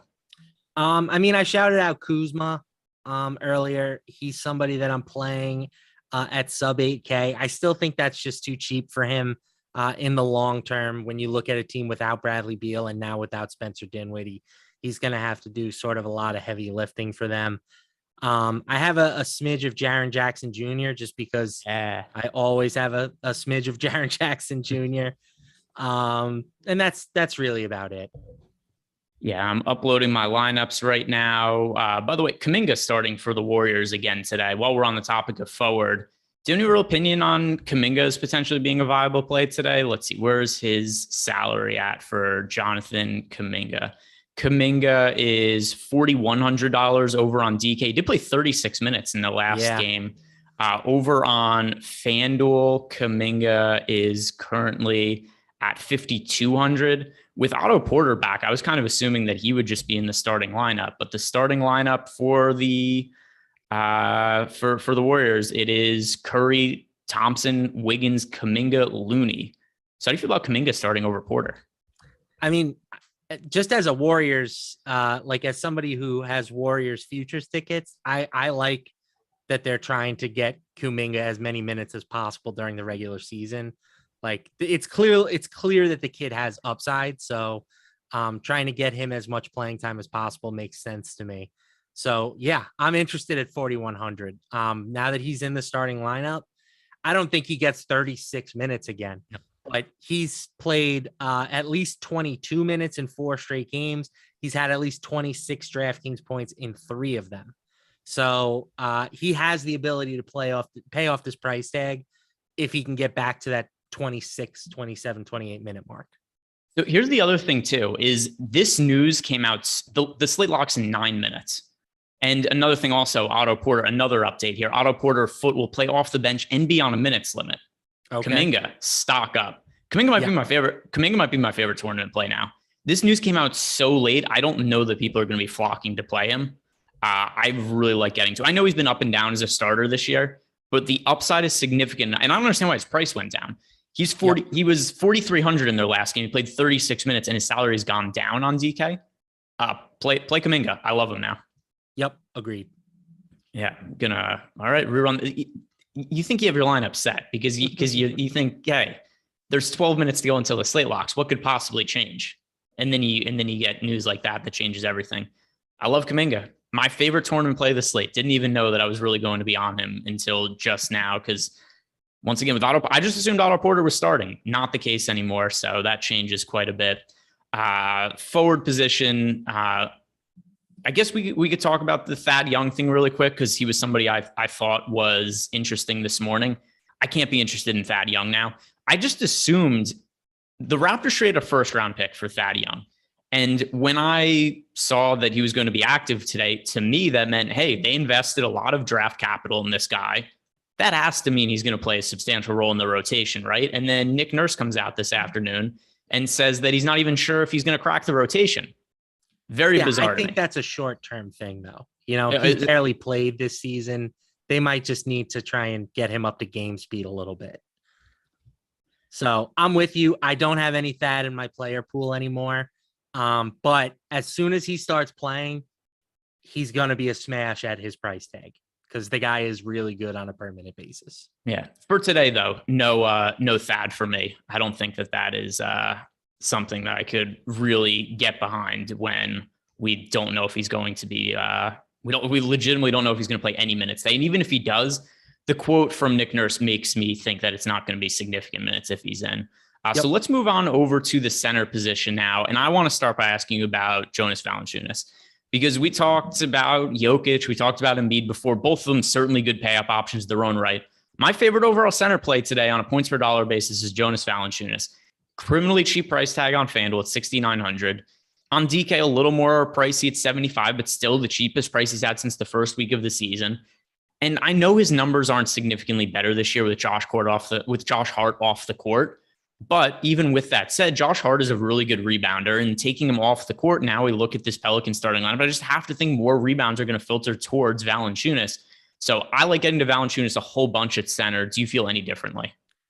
I have some. I have less than the field. I hear your point about the rebounds with Josh Hart, but I am concerned about the usage with CJ McCollum, right? I think he gets less offensive opportunities now than he was when he was playing with just Brandon Ingram and Josh Hart, because McCollum is a guy who needs the ball in his hands and is a relatively high usage player. So the price tag, Valanciunas historically has crushed these price tags, but I just think we have to kind of downgrade his usage and his offensive role a little bit following the trade. Yeah, and by the way, some questions in. I think that's a reasonable way to look at it from a usage standpoint. But it's not like Valanciunas is typically a super high usage guy, so I'm still there with him. I mean, recent games for him, he's generally been in that like low 20% usage range. I don't think that changes all that much. But let's hit on some of these questions we got in the Discord chat right now, and let's see, where did they go? All right, here we are. All right, Jets World. Harkless or Poku, last man in on DK. That is Pokashevsky for me over Harkless. Agreed. Never Mo Harkless. All right. Rabashua saying, which of these guys, all under 10% owned on FanDuel, will destroy because you don't have enough of them? All right. So he gave us a list of guys, and he has Anthony Davis, LeBron James here. Well, here's the issue with the list that you've given me. I don't know the injury status of these guys. So, you know, if LeBron James is out, like Anthony Davis is just a guy to swap onto as much as possible, especially if Westbrook is out as well. Then he is Anthony Davis on the list. I'm getting to Fred VanVleet. I know this is kind of a hard question to answer because none of the audience could see it, which makes for not great radio because nobody knows what I'm talking about. But I'm trying to think. So Rabashua sent me a list, and he's saying which of these guys under 10% owned on FanDuel could destroy us if we don't have enough of them. The list is Anthony Davis, LeBron James, Kyrie Irving, Pascal Siakam, Steph Curry, DeMontis Sabonis, Fred VanVleet, Cole Anthony, John Morant, Jaren Jackson Jr. Well, Jaren Jackson Jr., I'm playing some of them. Matt is as well. I'm going to be playing Anthony Davis if LeBron James is ruled out. LeBron's also on the list, but what am I supposed to make of that? Because he's questionable right now. So that's going to change a lot as well. Siakam is really expensive now. I've been playing a lot of Siakam as of late. I just can't play him when he's over 10K now. I'm gonna say that the guy that I don't have right now that I think could bury me would be Kyrie Irving.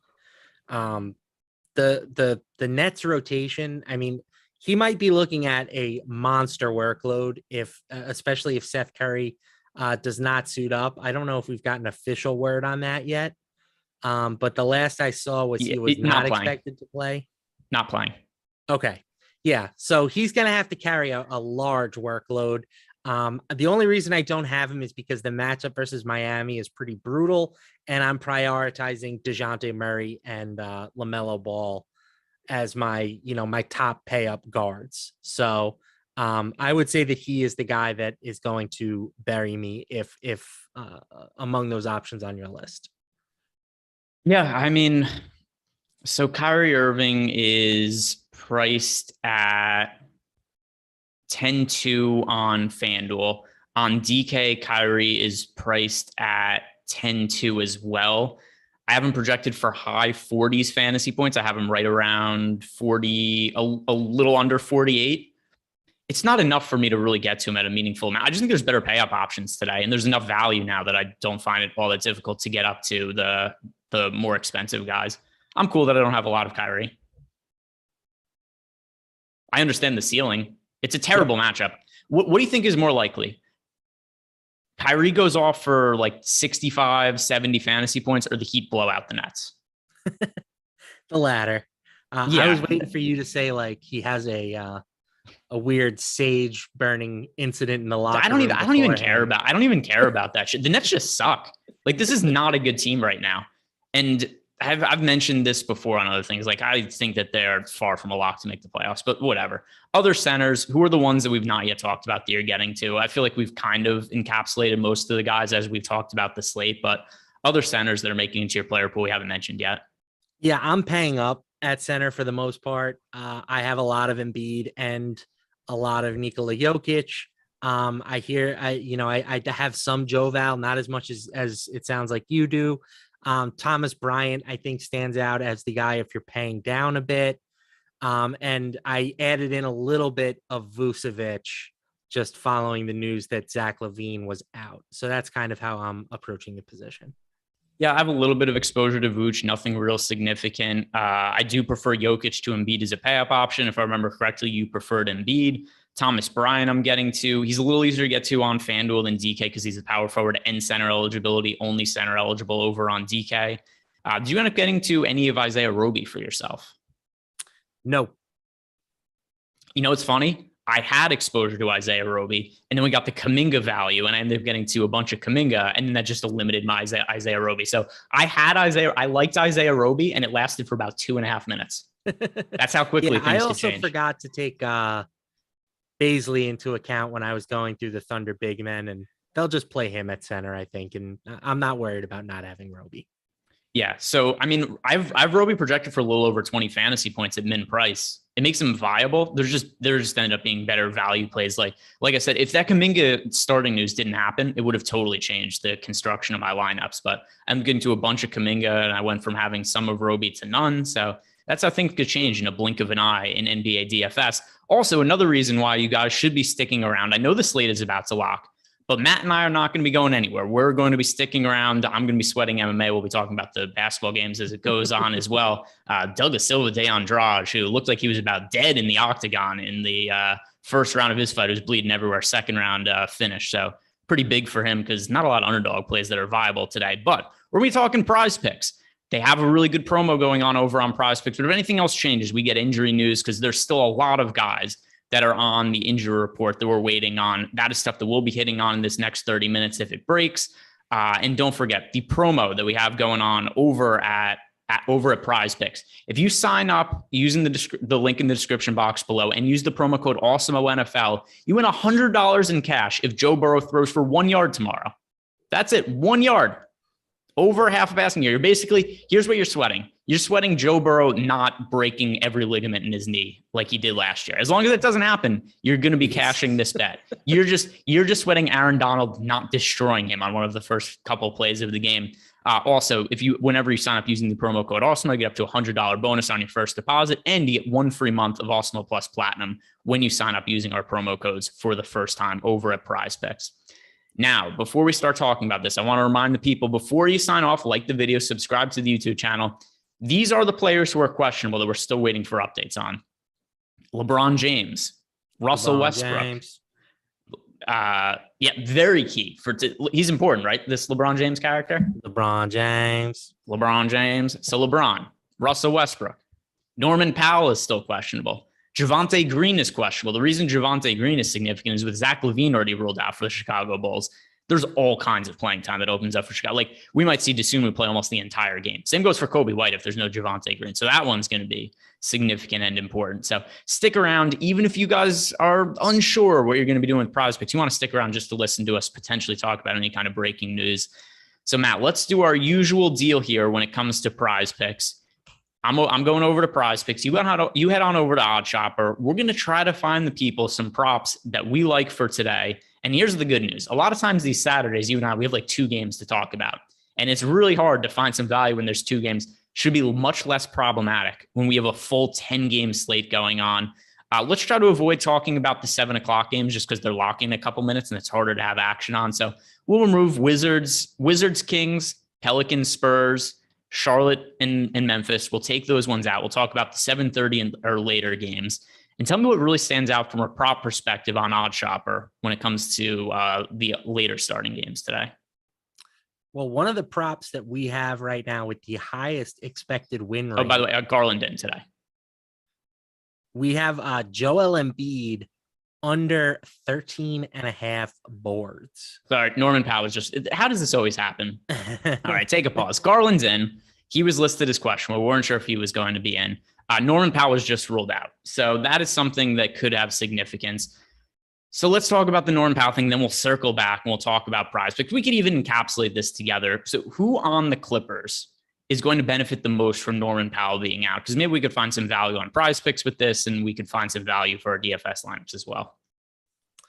Yeah, Norm in their last game, he played 33.5 minutes. He had a 28.5% usage rate. So it's definitely going to open up some shots and some minutes. The problem with the Clippers is they have like a million wings. So LeBron expected to play, by the way. I'm sorry? LeBron expected to play now. Just all the news. The second the slate locks, all of the news piles in. LeBron now expected to play. LeBron James. The Clippers have like a million wings. You've got Marcus Morris, Terrence Mann, Luke Kennard, Nicholas Batum, add Robert Covington to the mix now. So who gets like the biggest bump in minutes? I really don't know. I like Marcus Morris, I guess, the most. He's kind of been, I would say, a pretty solid per minute guy. We know that he can at least try to carry the usage for a team when he needs to. He don't mind shooting the ball. I think Reggie Jackson also gets a usage bump. He's been, decent recently. He's up to 1.05 DraftKings points per minute over the past month. He's 5,700. So I think Jackson probably becomes the most appealing target for me. But yeah, some of the wings should get a slight minutes boost as well. I just don't know how to allocate those minutes, if we're being perfectly honest. Nick Batum is starting. Okay. I'm marginally interested as a value play. Marginally interested. So Nick Batum, we haven't seen a whole lot of him this year, but he played last game, started last game, played 28 minutes, and he's starting again today. And just that he's been in the starting lineup 4 games in a row, this is going to be his 5th start, and there's no Norman Powell. Do you think we could maybe see Nick Batum crack 30 minutes at a cheap salary? Maybe. Yeah, he might. I don't know if I would put him over 30, but I would put him probably in the 28 to 30 range. And that gives him a chance to pay off his price tag. No doubt. He's already had at least 20 in 3 of his last 5 games. So yeah, I think that's reasonable. Yeah, this is, and also, by the way, we just got news that Russell Westbrook also expected to play today. So really nothing changes with I don't have interest in the Lakers guys at this point because that's obviously important news. So we have to talk about it, but Westbrook, LeBron, AD, I was going to swap to a lot of AD if Westbrook and or LeBron was out. Just not a situation for me now that I have that much interest in. Yeah, agreed. Especially against the Warriors, who are the best defensive team in the league. Yeah, that too, and it's also a road game. The Lakers suck. There's a lot of they do suck. A lot of stuff at hand there. But let's see what else. I wish the West was a little bit more competitive, and maybe the Pelicans or Kings or somebody unsurprising will make a run, because I think they're the team that should be in jeopardy of missing the playoffs. But the problem is there's really only like 8 or 9 teams in the West that are gonna, like, you can probably win. You can make the play-in tournament with a 40% winning percentage in the West. Yeah. So as it stands right now, the Lakers would play the Pelicans in the first round. The Timberwolves would play the Clippers in the first round. So winner of Clippers Timberwolves moves on to the playoffs. And then the loser would play the winner of Lakers Pelicans. If the Pelicans had Zion back, who would you favor in a play-in game between the Lakers and the Pelicans? Pelicans starting lineup with McCollum and Zion in it. Yeah, I would still have the Lakers as favorites. I mean, I guess it depends on how the Pelicans looked with Zion in the rotation, because he was really good for them. He's been an on-court like darling in terms of what he does for the team's net rating, but it's hard for me to have any team with LeBron James as an underdog in a sudden death elimination game. I've been so low on this Lakers team since before the season started. I guess I have to bring because I like bringing it up. People get so upset when you say bad things about the Lakers. But ever since the start of the season, I've been telling people, bet the Lakers 13-1 to miss the playoffs. Bet them at 7-1 to be in the play-in game. People are like, what are you talking about? They have LeBron. Sometimes he's 37 years old. He misses a lot of games. He was questionable today. He's going to play. I would favor the Pelicans in that play-in game over the Lakers, assuming Zion plays. If Zion's out, then I would favor the Lakers there. But the Westbrook move was it was one of those moves that everybody knew it was bad at the time. Because if you remember, they had initially agreed to a deal where they were going to bring in Buddy Hield. Yeah. And I was like, oh, you know what? That makes sense. Perimeter shooting. They kind of need somebody like that. And then they were like, nah, we want Westbrook. And it was just like, I don't know who made that deal, if that was GM LeBron stepping in, but it was just destined to be a disaster. Kind of like drafting Marvin Bagley over Luca Doncic. It depends who, it's so hard to tell with different sources, and people leak different stuff because they have different motives. But it depends on who you read. It seems like Pelinka pulled the trade for Buddy Hield, and the reason it didn't happen is because LeBron and Anthony Davis, I can't remember where this was written, but apparently LeBron and Anthony Davis had recently gone out to a dinner with Russell Westbrook, and they were trying to recruit him.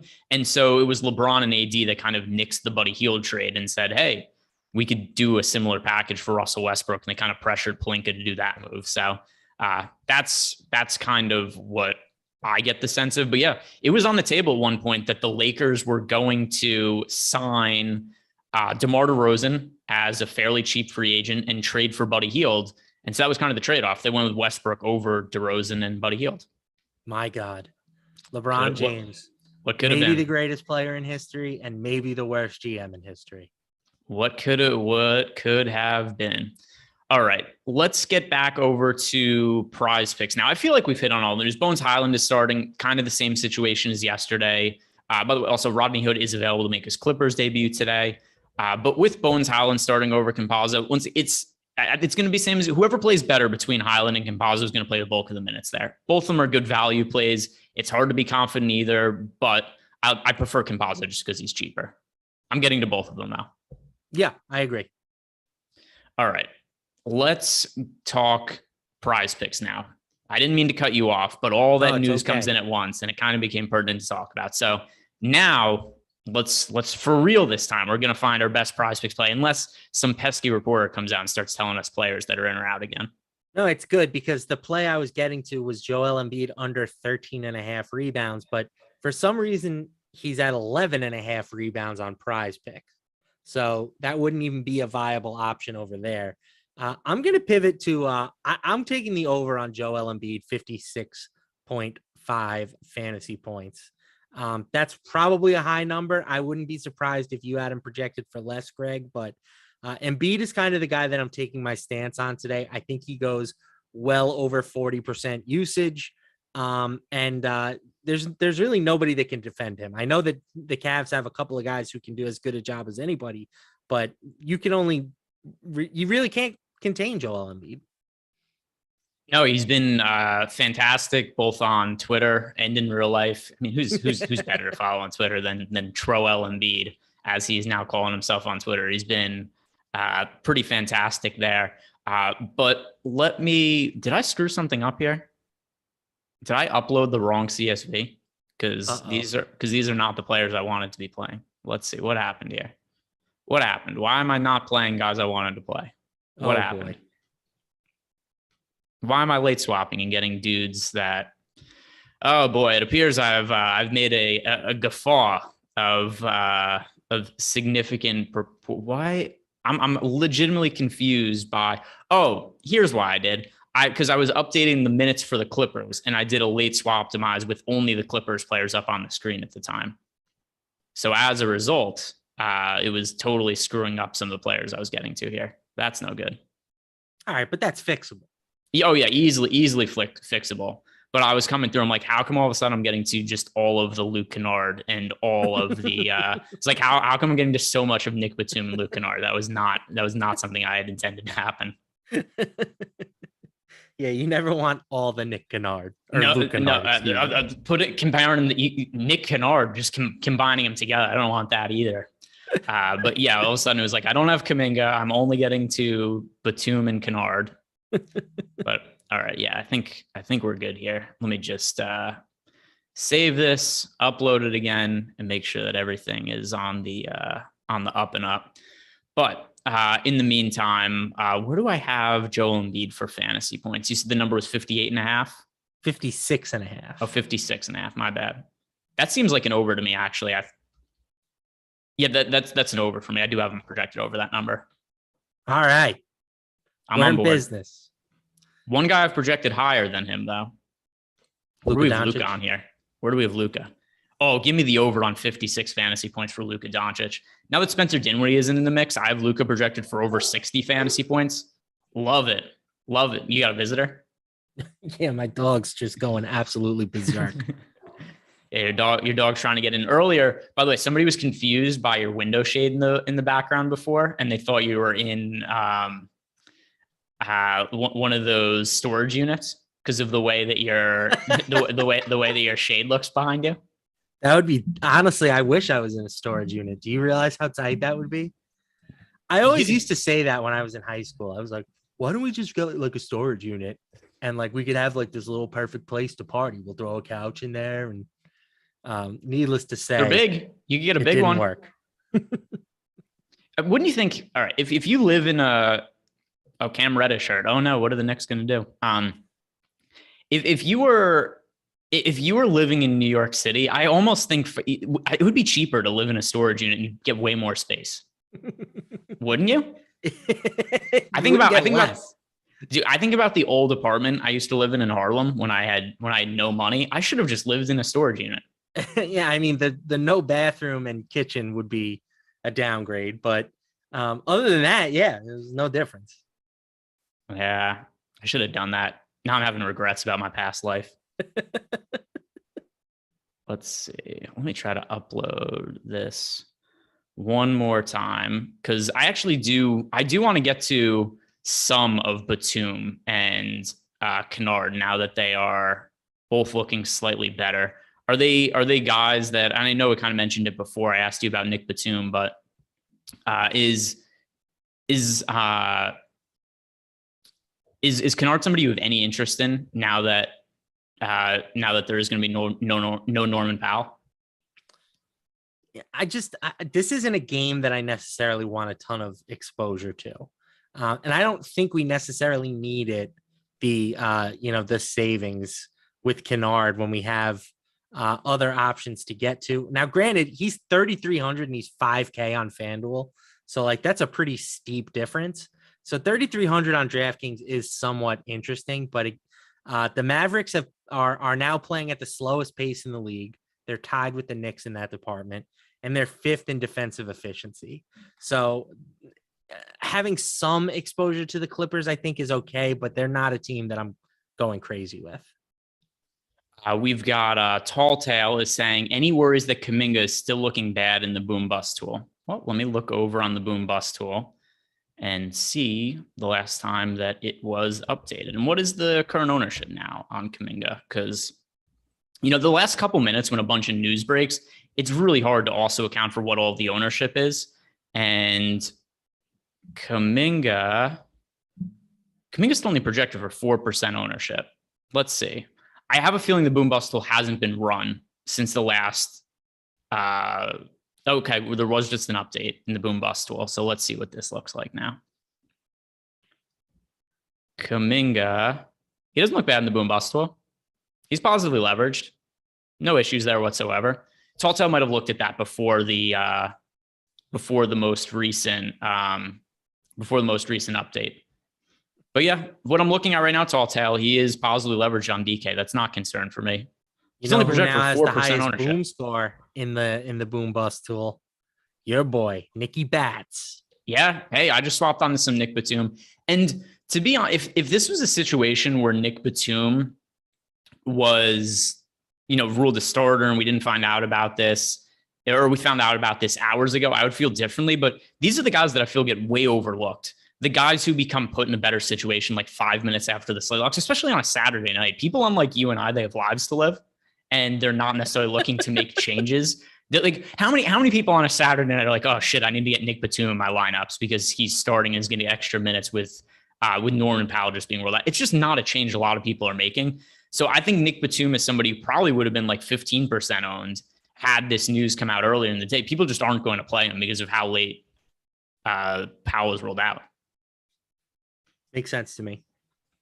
So Nick Batum, great gangster name, by the way, too. Nicky Bats. Nicky Bats. His character in The Sopranos. There was probably somebody named Nicky Bats. Super chat from Brock Linklater. Now that Powell is out, do you think I should swap Lowry out of my lineup for Reggie Jackson on FanDuel? It looks similar on the boom bust tool. I still prefer Lowry to Reggie Jackson. Kyle Lowry on FanDuel, we messed up by not getting to him. That price is just absurdly low. Yeah, we didn't talk about him that much, but he's still, he's still one of my favorite overall plays on FanDuel.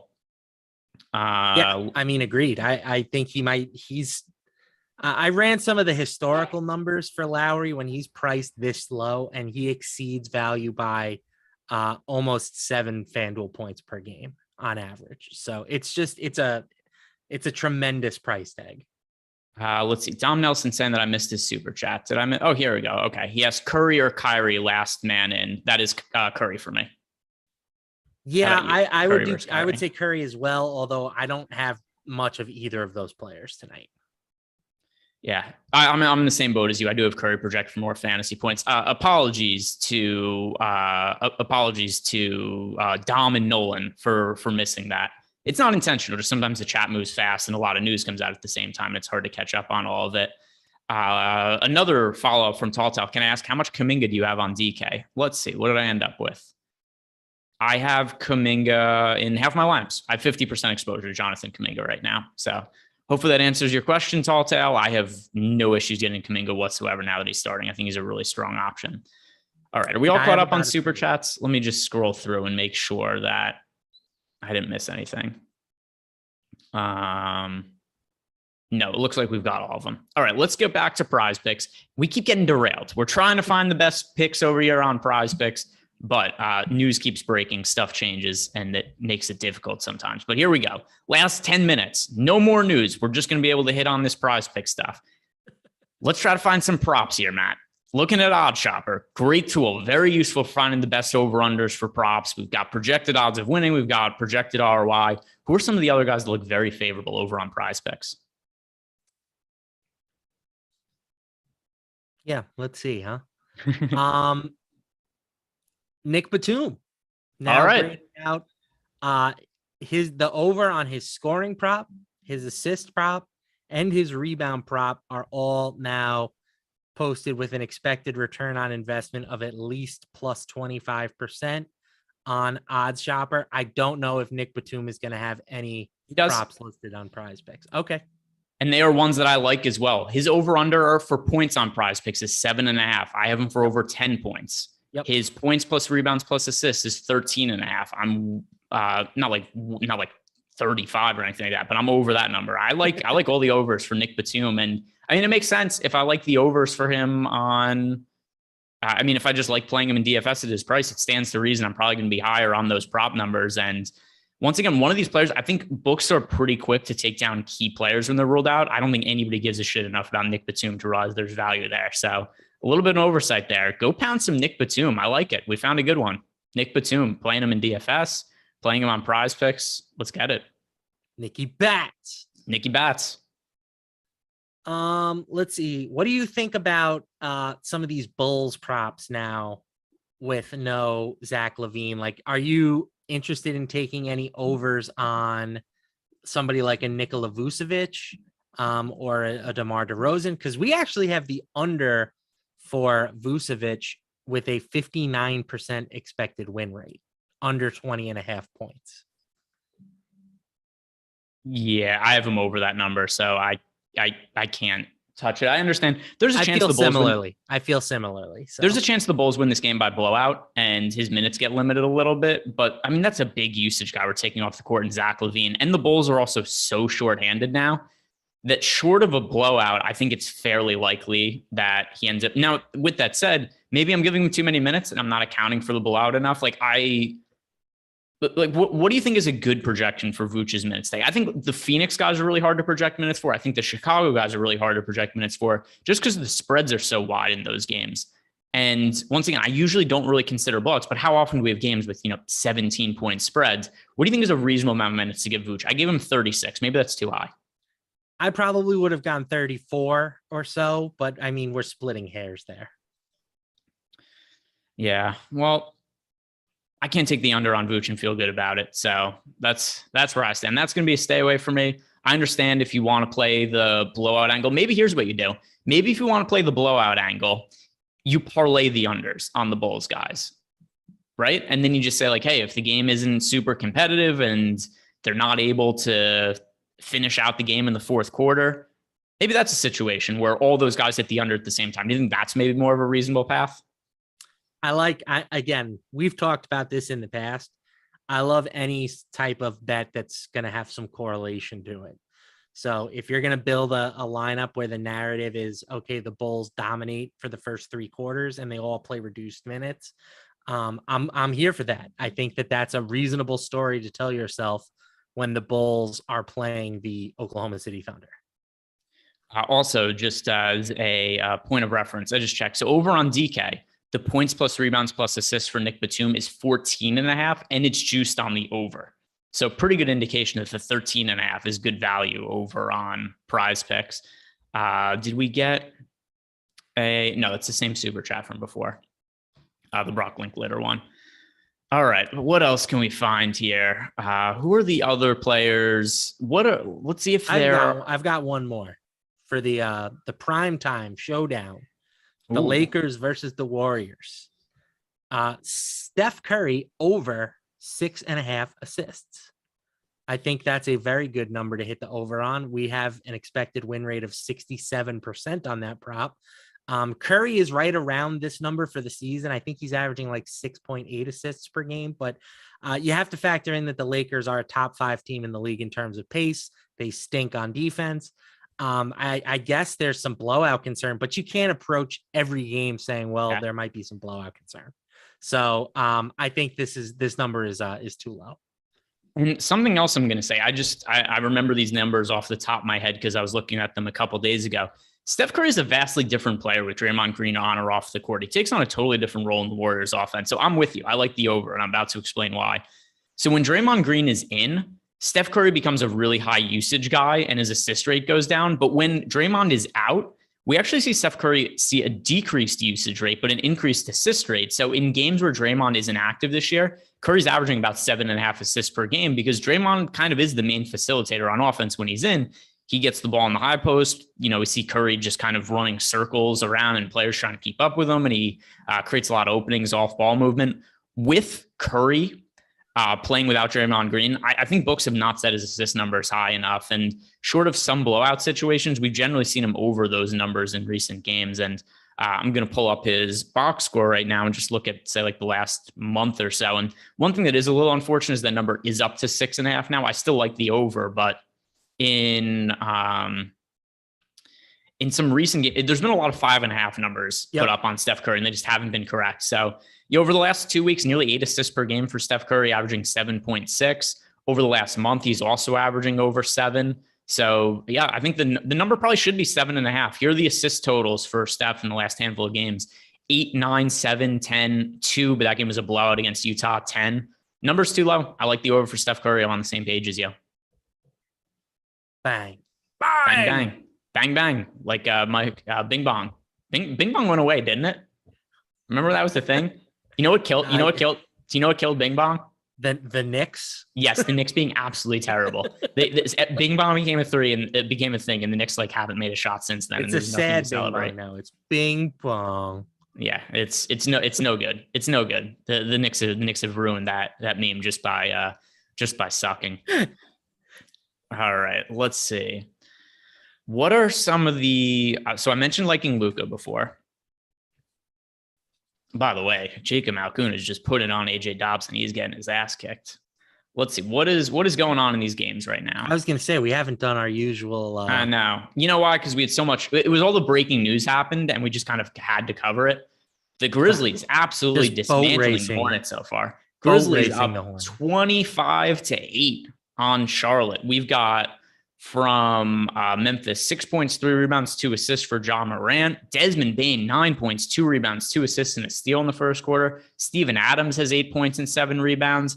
On the Charlotte side of the game, they have 8 points. Nobody's doing anything. There's no way to have 8 points out towards the end of the first quarter and anybody having a big fantasy game. Terry Rozier has 4 points and 3 rebounds. That's the top performer. That's the top performer for them right now. Low scoring game, surprisingly, between the Wizards and the Kings. 2 minutes left in the first quarter, 18-18. Who's doing well? From the Kings, nobody. No good games. Sabonis has 6 points, 2 assists, and a rebound. Not all that great at his price point.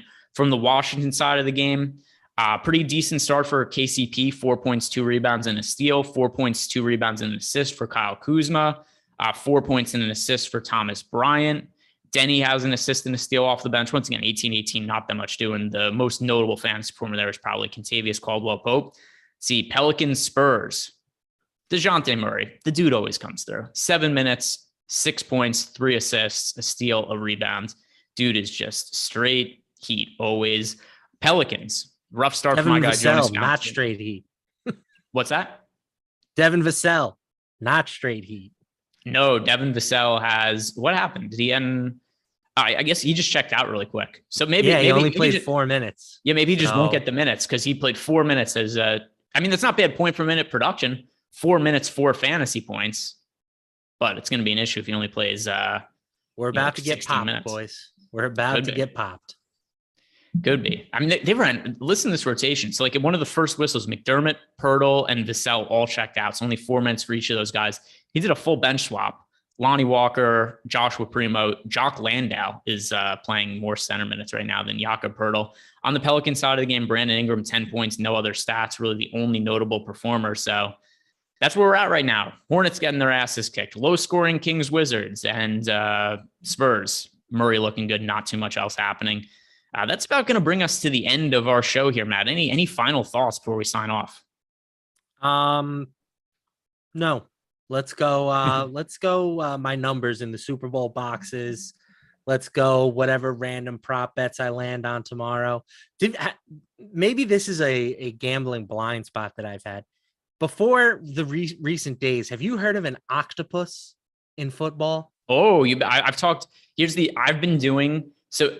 Here's what kind of sours me on the Super Bowl, because I have to do Super Bowl content, which means I've been talking about the same game just like every day for 2 weeks. Yep. So yes, I'm aware. I've had to bring up the octopus thing on multiple shows. But like, had you have heard of it until? No. Okay. I had not. Apparently, it's a thing. Because I was like, somebody's gonna bring an octopus to the Super Bowl. But yeah, that's what I thought it was an NFT thing. That's what I thought it was. By the way, Javonte Green has been ruled out. More minutes for Kobe White. More minutes for Adesanya. I'm about to boost both of those guys. Everybody, sign up at PrizePicks using the promo code Awesemo on the way out. Like the video, subscribe to the YouTube channel. Have a good weekend. Enjoy the Super Bowl tomorrow.